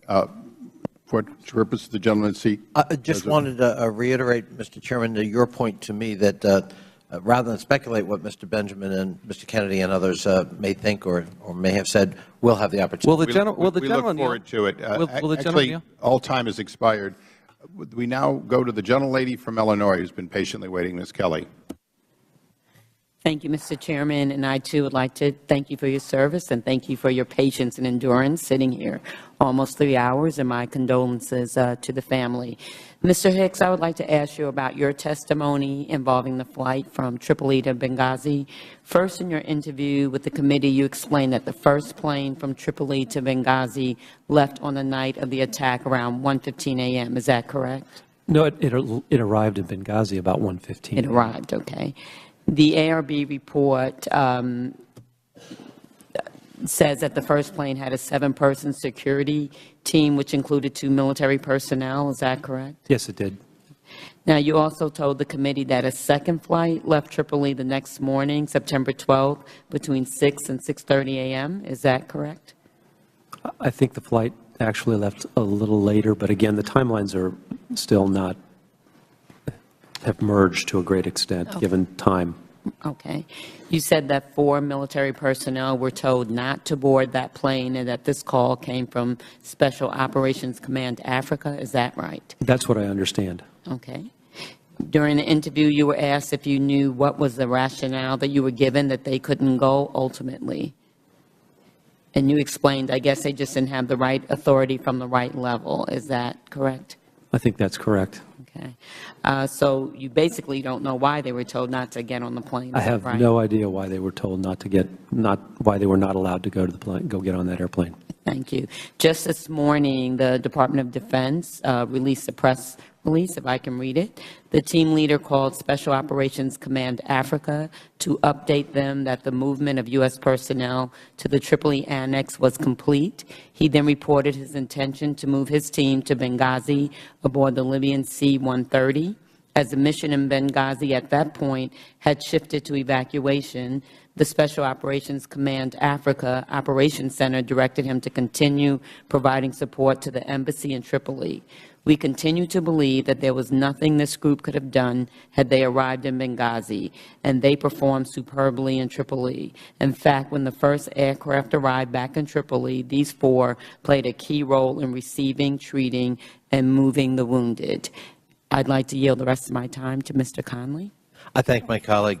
Does the gentlelady want that in the record? Yes, please. Without objection, it will be placed in the record. Mr. Hicks, you quoted, you said rather emphatically that the video had no material impact in Libya. That's correct. And you talked several times about conversations, phone conversations with the Prime Minister, who referred to it as a terrorist act, not as a protest. Is that correct? That's President. By the President. But we don't want to leave a misimpression here. I mean, the Libyan government is somewhat incoherent at this time. I mean, it's hardly correct. a unified government. That's correct. And for example, you were busy on the day, but on September 12th, the New York Times published a story quoting Libya's Deputy Interior Minister, Wanis al-Sharif, who said that his initial instinct was to avoid flaming the situation by risking a confrontation with people angry about the video in Libya. He said he also criticized the Americans at the mission for failing to heed what he said was the Libyan government's advice to pull its personnel or beef up its security, especially in light of recent violence in the city and the likelihood that the video would provoke protests.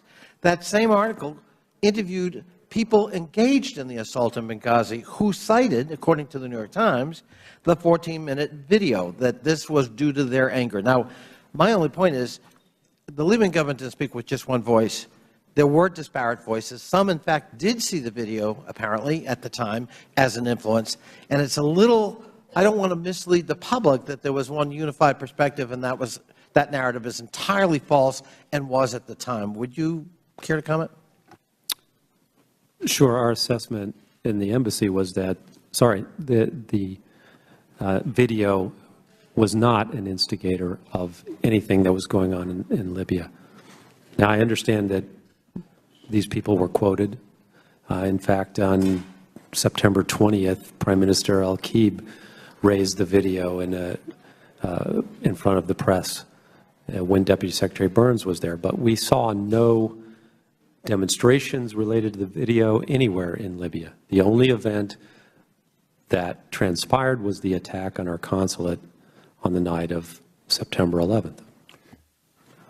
Thank you very much. I thank my colleague. Mr. Chairman, if there's no objection, I'd like to enter into the record the full New York Times article dated September 12th, Libya attack brings challenge for U.S. I certainly think under the circumstances it would be appropriate to put in the record something that says that we were stupid to still have a consulate in Benghazi, that it was an unreasonable risk and it should have been closed down in light of the danger, and, in fact, they may have been a video reaction. I think that's a good balance. I thank the Chairman for that unanimous consent comment. With that, we go to the gentleman from Arizona, Mr. Gosar. Thank you, Mr. Chairman. First, to the families, thank you for the heroism that your sons exhibited. I would tell you that. To the three of you at the stand, thank you for your bravery, particularly in light of how we treated whistleblowers today and in the past. Mr. Hicks, did you ever question officials in Washington about what Secretary Rice said on Sunday, the Sunday talk shows? Yes.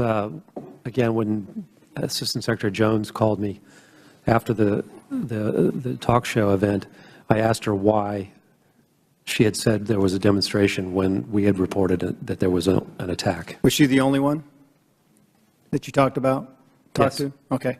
And her reaction was? Her reaction, again, was, I don't know, and it was very clear that from the tone that I should not proceed with any further. So she was very curt? Yes. Okay. Did you receive any negative feedback based on this conversation? Over the next month, I began to receive counseling from Assistant Secretary Jones about my management style, things that I basically was already doing on the ground, but nevertheless, I implemented everything that she asked me to do. Something that you were highly recommended and highly accommodated for, they're questioning all of a sudden. Can I have the video to be played on the screen, please?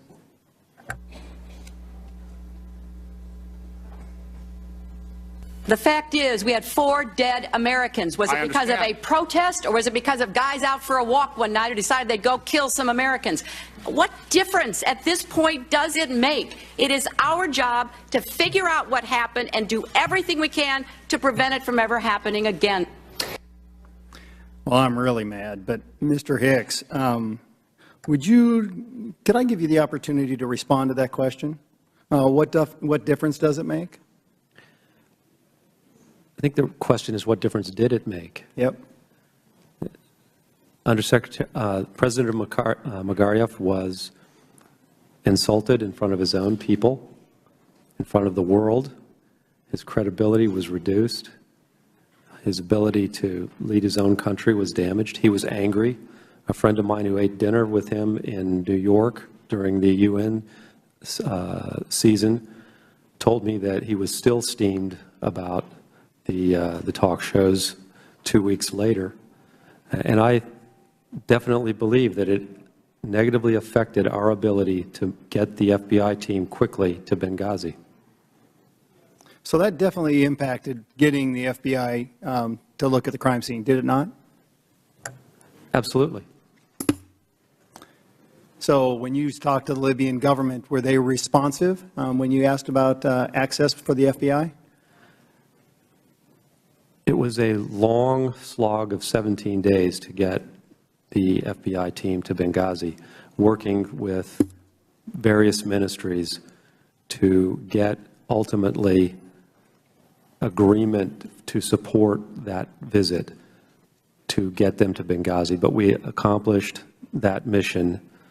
But again, at the highest levels of the government, there was never really a positive approval. So this false labeling was to a spontaneous reaction to a video, was a direct contravention of the explanation offered by this president of Libya. And the facts on the ground impact our ability to investigate the crime scene afterward. How long was it, as you said, before the FBI was allowed access into Benghazi to examine that crime scene? 17 days. 17 days. Was the crime scene secure during that time? No, it was not. We repeatedly asked the government of Libya to secure the crime scene and prevent interlopers, but they were unable to do so. So let me get the timeline finalized here. So the FBI is sitting in Tripoli for weeks, waiting for the approval of the Libyan government to travel to Benghazi. Is that appropriate? Well, they were attempting to do their job from Tripoli as best they could. But they were denied access into Benghazi, right? Correct. So what were they doing with their time? They were interviewing witnesses that they could find in Tripoli and could meet with in Tripoli, and they were also engaging with the government in order to develop a cooperative investigation with the Libyans who had sent an investigator to Benghazi. Were you interviewed by the FBI? No, I was never interviewed by the FBI. Never. Nice story. I yield back my time. I thank the gentleman. We now go to the gentleman from Nevada, Mr. Horsford. Thank you, Mr. Chairman. Thank you to our witnesses for being here. And, you know, it's my understanding that we've had 9 oversight hearings on Benghazi since the horrific attacks on our consulate on September 11th, 2012. And like many of my colleagues have expressed to the family, I believe that we need to continue to do everything within our power as Congress to get to the solutions and the recommendations that will prevent this from happening again. And I think that in addition to our condolences, the things that we need to do most is our job, to come up with the recommendations to prevent this.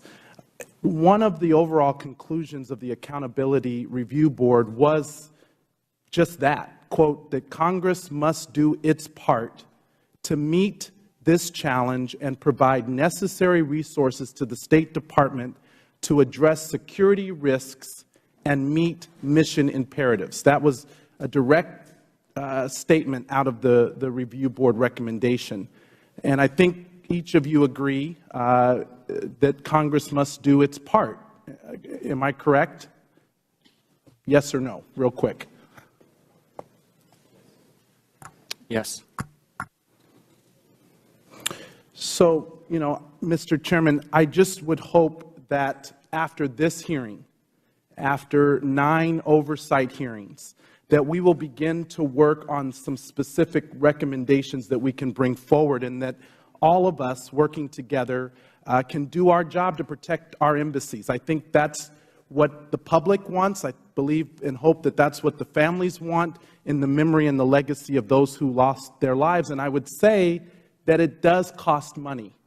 Mr. Nordstrom, I know you say it's not just about money, but it also is about properly prioritizing budget considerations. And, you know, in the past, you know, my colleagues on the other side have not been willing to make the kinds of serious and sustained commitments to funding that are necessary for large-scale and long-term security projects like building facility improvements, for example. Would the gentleman yield briefly? May I? Of course. Thank you. And so in both the 2011 and 2012 budget cycles, the budgets gave the State Department hundreds of millions of dollars less than what was requested. The fiscal year 2013 budget as proposed by the other side proposed even more cuts. They want to reduce international affairs budget by more than $5 billion less than it was in fiscal year 12. That is a 9.8% cut to diplomatic security when extrapolated across the whole foreign affairs budget. By the fiscal year 2016, the proposed budget by the other side further cuts funding to international affairs by another $5 billion. This represents a 20% cut to diplomatic security when extrapolated over the entire foreign affairs budget. So these are serious and significant cuts, and we cannot pretend that they don't have consequences. And so I know that my colleagues have talked several times about holding people accountable. Well, I hope that one of those groups that we will hold accountable are ourselves, as members of Congress, to do our job to properly fund the safety of our embassies so that this never happens again. I urge my Republican counterparts to work with us in a bipartisan effort to actually fund these improvements to our embassy security and to follow through on the 29 ARB recommendations that have already been made and those that we believe should also be supported from this hearing. Thank you, Mr. Chairman. We now go to the gentleman from Pennsylvania, Mr. Meehan. Thank you, Mr. Chairman. I note for the record that Charlene Lamb, who testified before this committee the previous time, was asked specifically the question as to whether or not funding issues impacted the actions that took place, and she said no. So, and I'm really intrigued at this point in time by some of the commentary, because one of the things I'd like to follow up on the questioning, Mr. Nordstrom, that came to you from Mr. Langford with regards to some of the decisions that were made, because being in Benghazi, having the secretary, because I'm going to tell you, I am struggling to find out how we had the United States ambassador in a marginally safe American compound in an increasingly hostile area on an iconic day like September 11th with limited security. And I think that there are some issues that you were talking about first. Decisions that were made about allowing occupancy in the first place. Could you tell me quickly about how that was enabled to be approved? That's the same question I still have to this day. You do not know, but you do know, according to the law, it appears that it must be signed off by the Secretary of State, and there is no delegation. Certainly for parts of it, yes, for the SECA portion of it. Following up, on July 31st, it's a fact that I go back on the record, there were 16 SSTs, actually Special Forces in Libya, 14 Department of State security personnel. On August 31st, just shortly before, that had been reduced to 6 regulation individuals in Tripoli, 3 in Benghazi. Why the cutback on security? Again, that's one of the questions that I had. I've never seen it addressed in the ARB or anything else, is why were these decisions that we made turned down? Why were, in fact, there was a proposal that went back all the way to a month after we had arrived, asking for $2.1 million for staffing to have 19 DS agents maintained throughout that time period. I still don't have any understanding as what happened to that proposal. That went to the Undersecretary of Management as part of Did you have confidence in the ability of the locals in the country who were purportedly designed to provide security for you? Did you have confidence in their ability to provide that? I think, to put it succinctly, it was the best bad plan. It was the only thing we had. It was the only thing, but I didn't ask if it wasn't. So did you have confidence in that? No. Did you report that at any point in time to officials in Washington, D.C.? We did. We did note the training deficiencies in particular. That was something that was always there. Certainly, we had also raised the issue of doing some sort of counterintelligence vetting of the people that worked for us. Ultimately, that was turned down, even though we wanted it, because the Department of State wanted Post to pay the funds for it, which we didn't have. It had always been under our understanding that that was going to be paid for by Washington. Thank you. So, Mr. Thompson, I know that you have background in counterterrorism. I'm going back on, this is testimony that was provided by Lieutenant Colonel Wood, who was an SST person doing service in Tripoli and ultimately wanted to be in Benghazi. He talked about Facebook threats that were made about Western influences in Benghazi. I also note then a series of issues: an RPG attack on the Red Cross in early May, a Red Cross second attack in June, an IED attack against the UN mission in April 6th, an IED attack against a UN convoy on April 10th, an assassination attempt on the British ambassador in June 11th with RPGs, an attempted carjacking on August 6th of 2 SST officers of the United States in your mind, does this, in your professional opinion, would this suggest to you that the facility in Benghazi, by a reasonable person with your experience or a reasonable person in the State Department, would be likely to be considered a possible or even likely target of a terrorist incident? It certainly had all the indicators of that based on that history, yes, Congressman. And in light of that, and in light of your experience at Mr. Nordstrom's testimony, would you have been happy with the idea that it was allowed to be maintained under less than the staffing that had existed only a month before or 2 months before, and under standards which were only 2 in the entire country, according to the testimony of Mr. Nordstrom, that were not meeting the requirements, the minimal requirements of safety? No, sir. It doesn't make Mr. Nordstrom or Mr. Hicks, what is normalization and why were we doing this?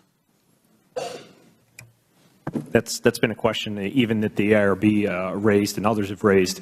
I'm not sure. I mean, sarcastically, we saw it as do more with less, but that I first saw that term normalization in that budget proposal, resource proposal, a month after we had arrived. There was already talk about normalizing our footprint. It was then picked up again in February when Greg's predecessor had met with Das Lamb. Same thing. It struck me as being part of some sort of script, just like the reason why he didn't close the facility in Benghazi despite the risks. There was already a political decision that said we're going to keep that open. That's fine, but no one's ever come out and said that we made that risk and we made that decision and take responsibility for it. I thank the gentleman. My time's expired, but Mr. Hicks, did you have a response to that as well? Normalization to us was moving towards being like a normal embassy instead of having being, in a sense, under siege or in a hostile environment where we're surrounded by potential threats. And we wanted to move towards normal life, and it also meant removing or a withdrawal of extra DS personnel, and then a movement towards our diplomatic security personnel managing more of a program that included the recruitment of Libyans to provide additional the security that we needed. Thank you. Mr. Hicks, you mentioned earlier your wife being such an important part of your decision process. Were you planning on bringing her to Libya since it was normalized? Just, Mr. Chairman, thanks. Just to correct, I was actually selected to be DCM by Assistant Secretary for Near Eastern Affairs, Jeff Feltman, in Tripoli. Jeff and I spent a lot of time in the 2006 war in Lebanon together. Yeah. He's a good man. Yeah. But as to family returning to Libya, I mean, normalization means you bring back dependents and so on. Was that part of what was going on? That's what we were pointing towards, in fact. And Chris and I had a long talk on the night of September 9th before we left for Benghazi, and we talked about this, that we felt optimistic about the trajectory. That even though all of these security problems were going on, we felt that the Libyans were getting their political act together. They were going to pull together a government. They were going to get a constitution. Their economy was going to pick up. They were going to stabilize. And my next project was, in fact, to reach out to the board members of the American school and start working with them about the possibility of opening the school in September. And that would, of course, allowed me to bring my family to join me in Tripoli. And that was actually a condition that my wife made for my going to my second unaccompanied assignment. So I'm sure she's glad to have you home now, though. Yes, she's very glad to have me home. With that, we go to the gentleman from New Mexico who's been patiently waiting. Oh, I'm sorry. Who's next? Mr. Cardenas, next. Thank you very much, Mr. Chairman. My condolences to all the families and everybody who suffered from this tragedy. And also, I hope that you pray for us that we do the right thing as policy makers and not as politicians. Mr. Nordstrom, You've stated here that you felt the security situation in Benghazi was unsafe. As a matter of fact, you've been very clear on placing blame with a number of people. So given everything that was going on at the time and everything you have said today and what you said on October 10th, at any point did you suggest to Ambassador Stevens that he should not travel to Benghazi on September 11th's anniversary, and that the situation was volatile and that the facility, per your own assessment, was not secure? I had departed post on 26th of July, so I didn't have the opportunity to do that. I would defer that to the RSO that was there at the time, John Martinek. It's my understanding that he also had raised some concerns and discussed that. So you have your opinions today, but you did not have those same opinions back then? I wasn't at post for September 11th. I departed 6 weeks prior. So, if a gentleman would indulge, I think he's asking, what was your opinion on the day you left relative to Benghazi? Oh, okay, I understand. I had actually met with the ambassador prior to that as part of an out briefing, and he and I talked about kind of the way forward, and the threats in the East were something that we talked about. I had mentioned that in October as well.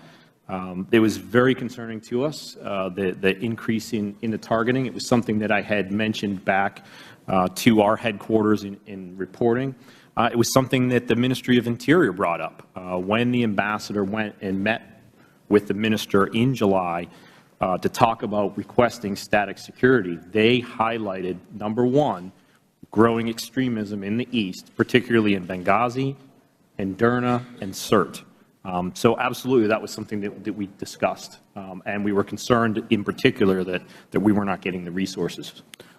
So you stressed that you did stress concerns, but not to the point where you said, I wouldn't go if I were you, or we never had that discussion, in part because the ambassador had not indicated any sort of desire to travel to Benghazi. My hope would have been that they would have had resources there to augment any such travel. And resources require other kinds of resources. I mean, if you have resources on the ground, they require actual funding, et cetera. There's a balance to creating the kind of atmosphere and security that would be required to meet any concerns, correct? Sure. In what we were looking at is that you were going to have a downsizing of personnel in Tripoli. So anytime the ambassador would have traveled, that would have impacted security in both locations because you would have been splitting up resources, which is what I think ultimately happened. Mr. Hicks, can you shed some light on this discussion that we're having? In the two planning meetings that we had for Ambassador Stevens' trip to Benghazi, Regional Security Officer John Martinek raised serious concerns about his travel. Because of those concerns, the ambassador adjusted his plans for that trip. First, he agreed that he would go in a low-profile way. His trip would not be announced in advance. We would not do any planning of meetings until right before he went. Second, he eventually decided also to shorten his trip. He initially had planned to go on the 8th. He went on the 10th instead to narrow the time frame that he would be in Tripoli. The third step that he took was that one public event that he planned would take place at the very end of his trip, just before he left. Okay. So basically, you're describing what I feel to be consistent. What I've known of the ambassador is that he was very, very committed. He did listen to advice, et cetera, but he was very determined, and he continued to do his job. Exactly. He went there to do his job. He felt that he had a political imperative to go to Benghazi and represent the United States there in order to move the project forward to make the Benghazi consulate a permanent constituent post. Okay. I'm so proud of his commitment, and that is very consistent with everybody who's come across him. I just hope that we can have that commitment up here as elected officials to do the right thing so this never happens again. Thank you so much. Thank you. We now go to the gentleman from Tennessee, Mr. Desjardins. Thank you, Mr. Chairman. Today's hearing is about one thing, one simple thing. It's finding the truth. And I know these families here want the truth, and I know the American people want the truth. But yet, I listened to this questioning today, and there seems to be a real partisan feel to finding the truth, and I don't understand that. I mean, we are, if you listen to the other side, you'd think it's time just to move on from this. They would agree with Secretary Clinton, right, that they would just say, what difference does it make? Well, some of the family members I talked to before this hearing, I guarantee this hearing makes a difference today. We want to know who made some of these decisions and why they made some of these decisions. The only encouraging part that I heard from the other side is that they feel that you all should be protected. Your ability to testify here and your desire to testify here should be protected, so that's good. And I want you to know I really appreciate you all being here. It does matter. It matters to a lot of people. Mr. Hicks, after your visit with Congressman Chaffetz, or Congressman Chaffetz's visit, did you feel any kind of shift in the way you were treated? Yes, again, I did. When Assistant Secretary Jones visited shortly after, prior to the visit, Assistant Secretary Jones had visited, and she pulled me aside and again said I needed to improve my management style and indicated that people were upset. I'd had no indication that my staff was upset at all, other than with the conditions that we were facing. Following my return to the United States, I attended Chris's funeral in San Francisco, and then I came back to Washington. Assistant Secretary Jones summoned me to her office, and she delivered a blistering critique of my management style. And she even said, I exclaimed, "I don't know why Larry Pope would want you to come back." And she said she didn't even understand why anyone at Tripoli would want me to come back.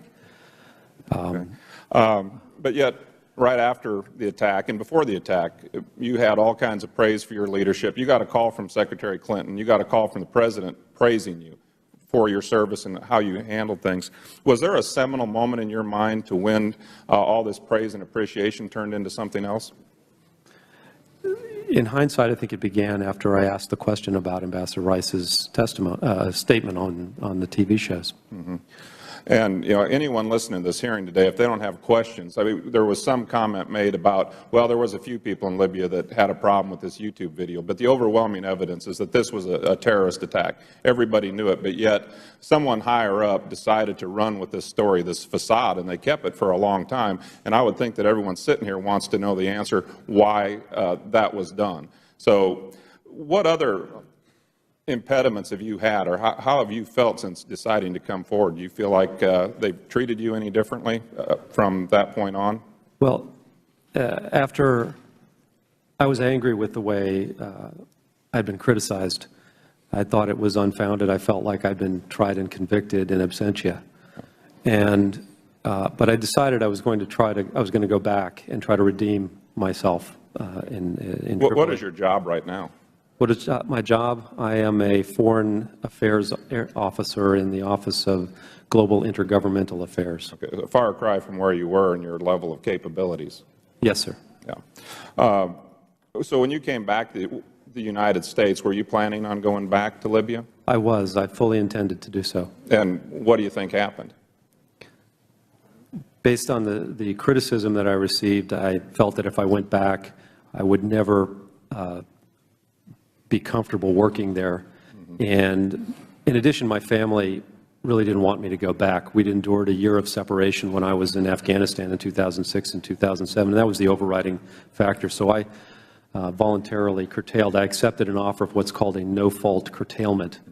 That means that there would be no criticism of my departure of post, no negative repercussions. And in fact, Ambassador Pope, when he made the offer to everyone in Tripoli when he arrived, Chargé Pope, when he arrived, he indicated that people could expect that they would get a good onward assignment out of that. All right. Well, thank you. I would just close with the fact that, we have a president that's made it his policy since he took office not to knee-jerk or jump to conclusions when it comes to some tragedy or event. But yet, why did he do it in this case? Why was he quick to jump to the conclusion that this was a protest due to a YouTube video? I think we all know that's not true, and I think we all need to find the answer to that. Thank you, and of course. Could I just clarify?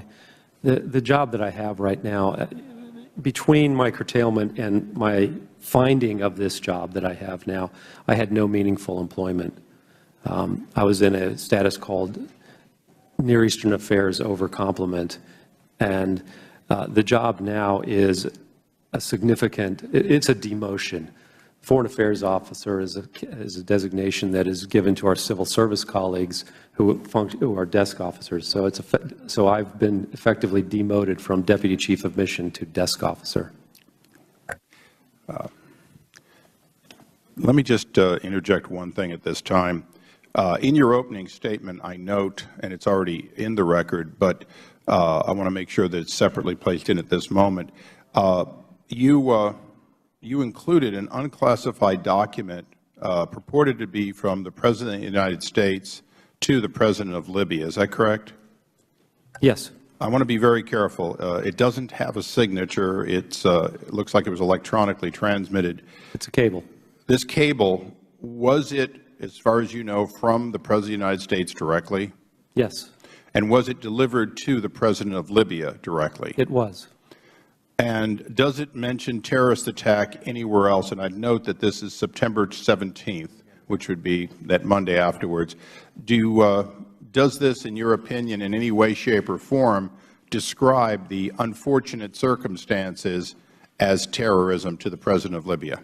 I believe it does. Mr. Chairman. Yes. I don't even It's in his opening statement. It was delivered to everybody. Okay. These are inclusions. But it says, thank you for responding quickly to the tragic attack in Benghazi. And I'm reading through this thing, well, it's in the record, but as far as I can tell, it speaks of it as a tragic attack. It doesn't speak to it even after Ambassador Rice spoke. It doesn't speak to it as a terrorist attack or our war on terror or fighting terrorism. Is that correct? Yeah, I don't have it before me at this moment. Okay, we'll deliver it back to you just to make sure. Someone may want to follow up on it. Oh, your counsel has it for you. Oh, sorry. Yeah, it says outrageous attack. Okay, so it's an outrageous attack, but it doesn't talk about us working together to fight terrorism, does it? No. Okay, thank you for including that in the record. We now go to the gentleman from Texas, Mr. Farrell. Thank you very much, Mr. Chairman, and I'd like to also join my colleagues on both sides of the aisle in expressing our condolences to the families of Ambassador Stevens, Sean Smith, Tyrone Wood, and Glenn Doherty, and all of those others injured. I want to quickly clear up just a couple of loose ends from earlier testimony, and then I want to ask a couple of questions about the February 17th Martyr Brigade. But first off, Mr. Hicks, you've testified on numerous occasions that you never got a chance to read the classified ARB report. You do have security clearance that you sat in with the meeting with Mr. Chaffetz that your minder couldn't attend, so you do have security clearance. Yes, sir. All right. And then, Mr. Thompson, you testified and answered the question as to why the FEST team, your response team, was not deployed.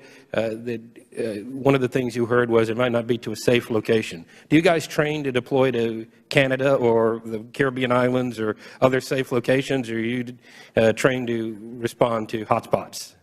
Hotspots. And would there have been any reluctance on the part of you or any of the men or women in your organization to go to Libya or anywhere in the world that you were needed to protect Americans? I hang out with a very noble and brave crowd. The answer is no. I didn't think so. And then, Mr. Hicks, I want to talk a little bit about what was going on in Libya at the time. There had just been a revolution. We had a newly elected president, democratically elected. We were involved through our NATO partners in that. This was probably a win for the United States. We had a friendly government, a relatively friendly government going in, and then we all but make the new president out. We throw him under the bus on the Sunday shows. And you testified that that may have been one of the reasons the FBI was slow getting in. Do you think it overall damaged our relationship beyond that with Libya?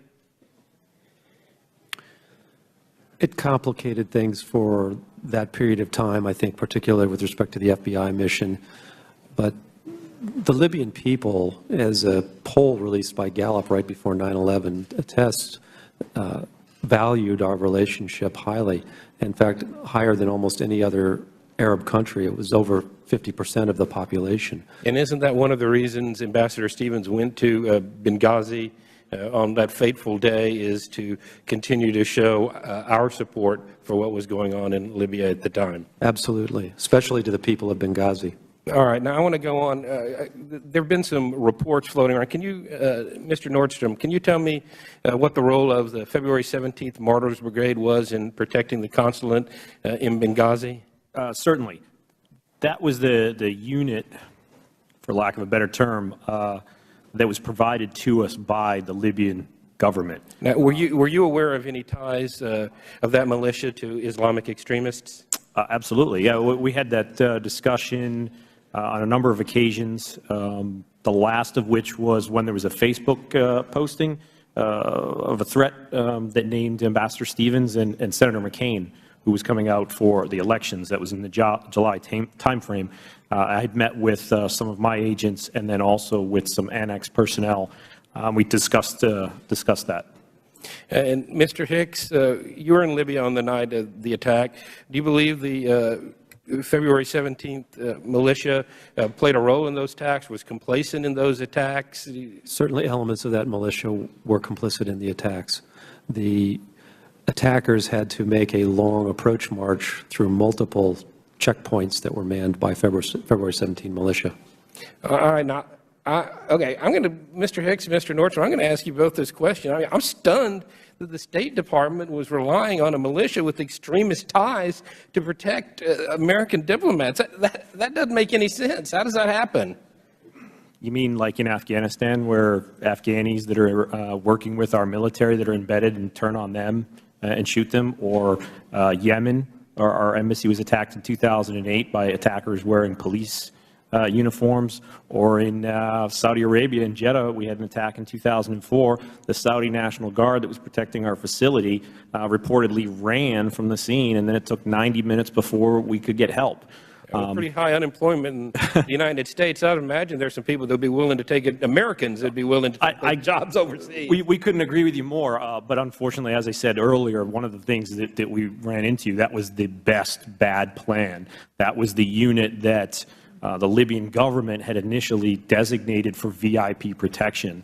It was very difficult to extract ourselves from that. I certainly hope that these hearings will result in us not having to rely on the best of bad plans, and we can use folks like Mr. Thompson and his group for what they were intended and secure our personnel. I see I'm out of time, Mr. Chairman.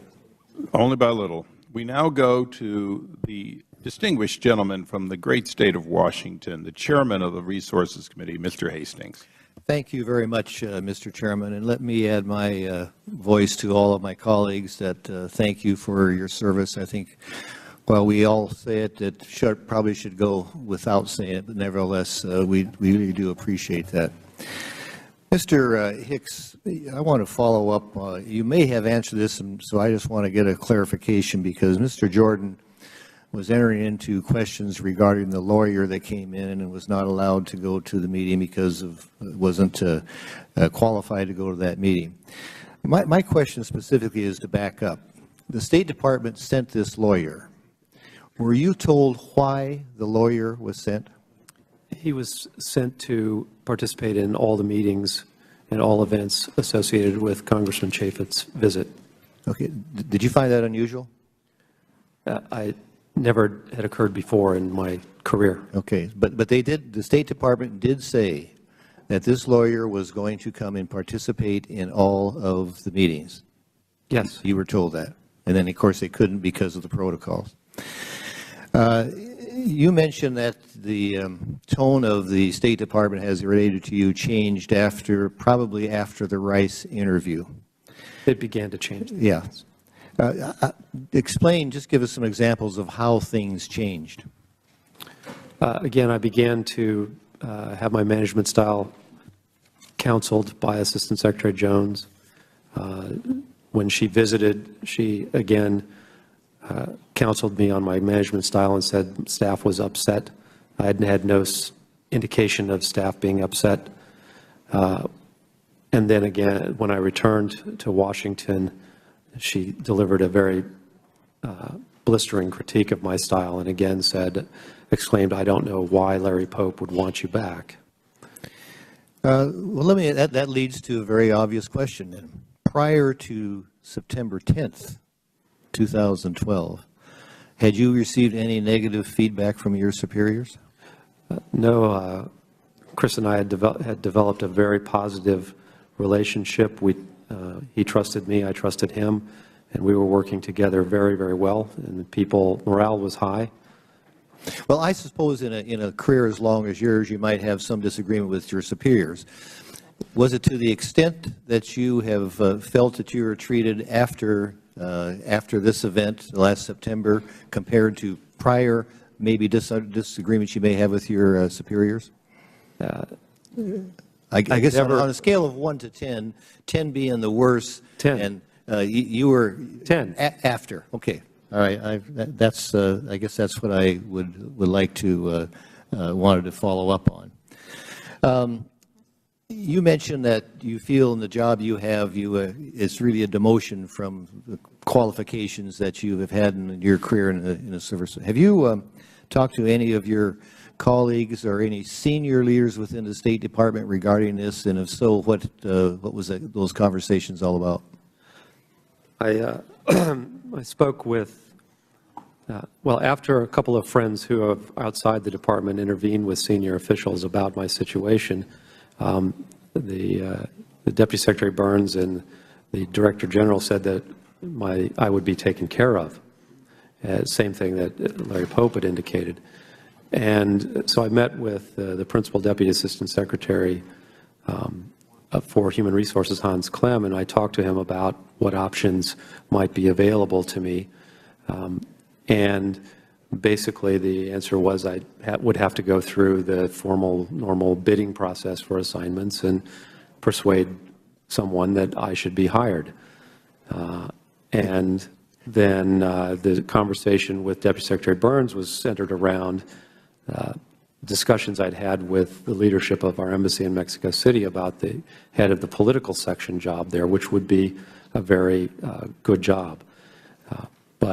And he said that he would support that, but I had to go through the process, and it's a very long process since that position is at a higher grade. Well, let me ask you this.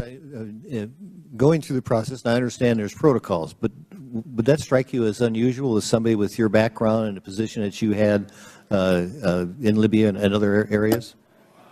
I was surprised that I was having to go through the process, the normal process. Okay. And especially when the ambassador in Mexico City had talked to Deputy Secretary Burns about bringing me on as his political counselor. Well, I heard my colleagues on the other side of the aisle say that if there's any retribution, that's my words, not your words, any retribution on this, that you will have full support of your colleagues.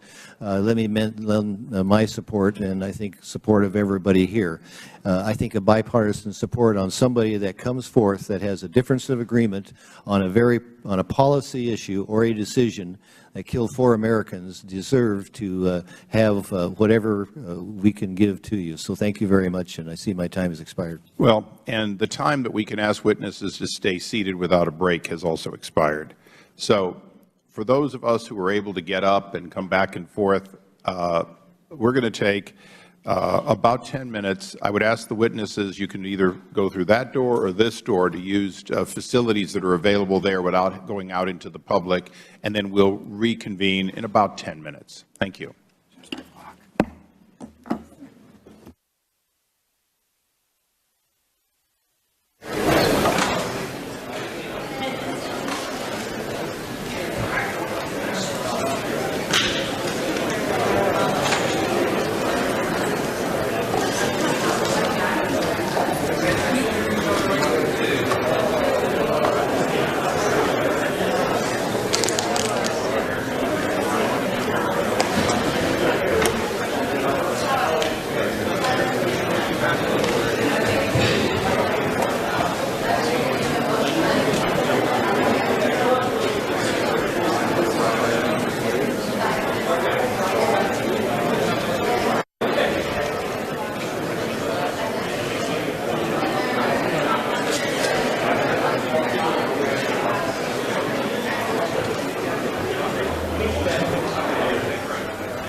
Weiser, the chairman of the House Oversight Committee, is saying that the committee taking about a 10-minute break. They've been at it for just over 4 hours, a hearing on the attacks on the U.S. consulate in Benghazi, Libya, on September 11th, 2012. We're going to stay here live and open up our phone lines to hear from you about what you've seen over the past 4 hours or so. The number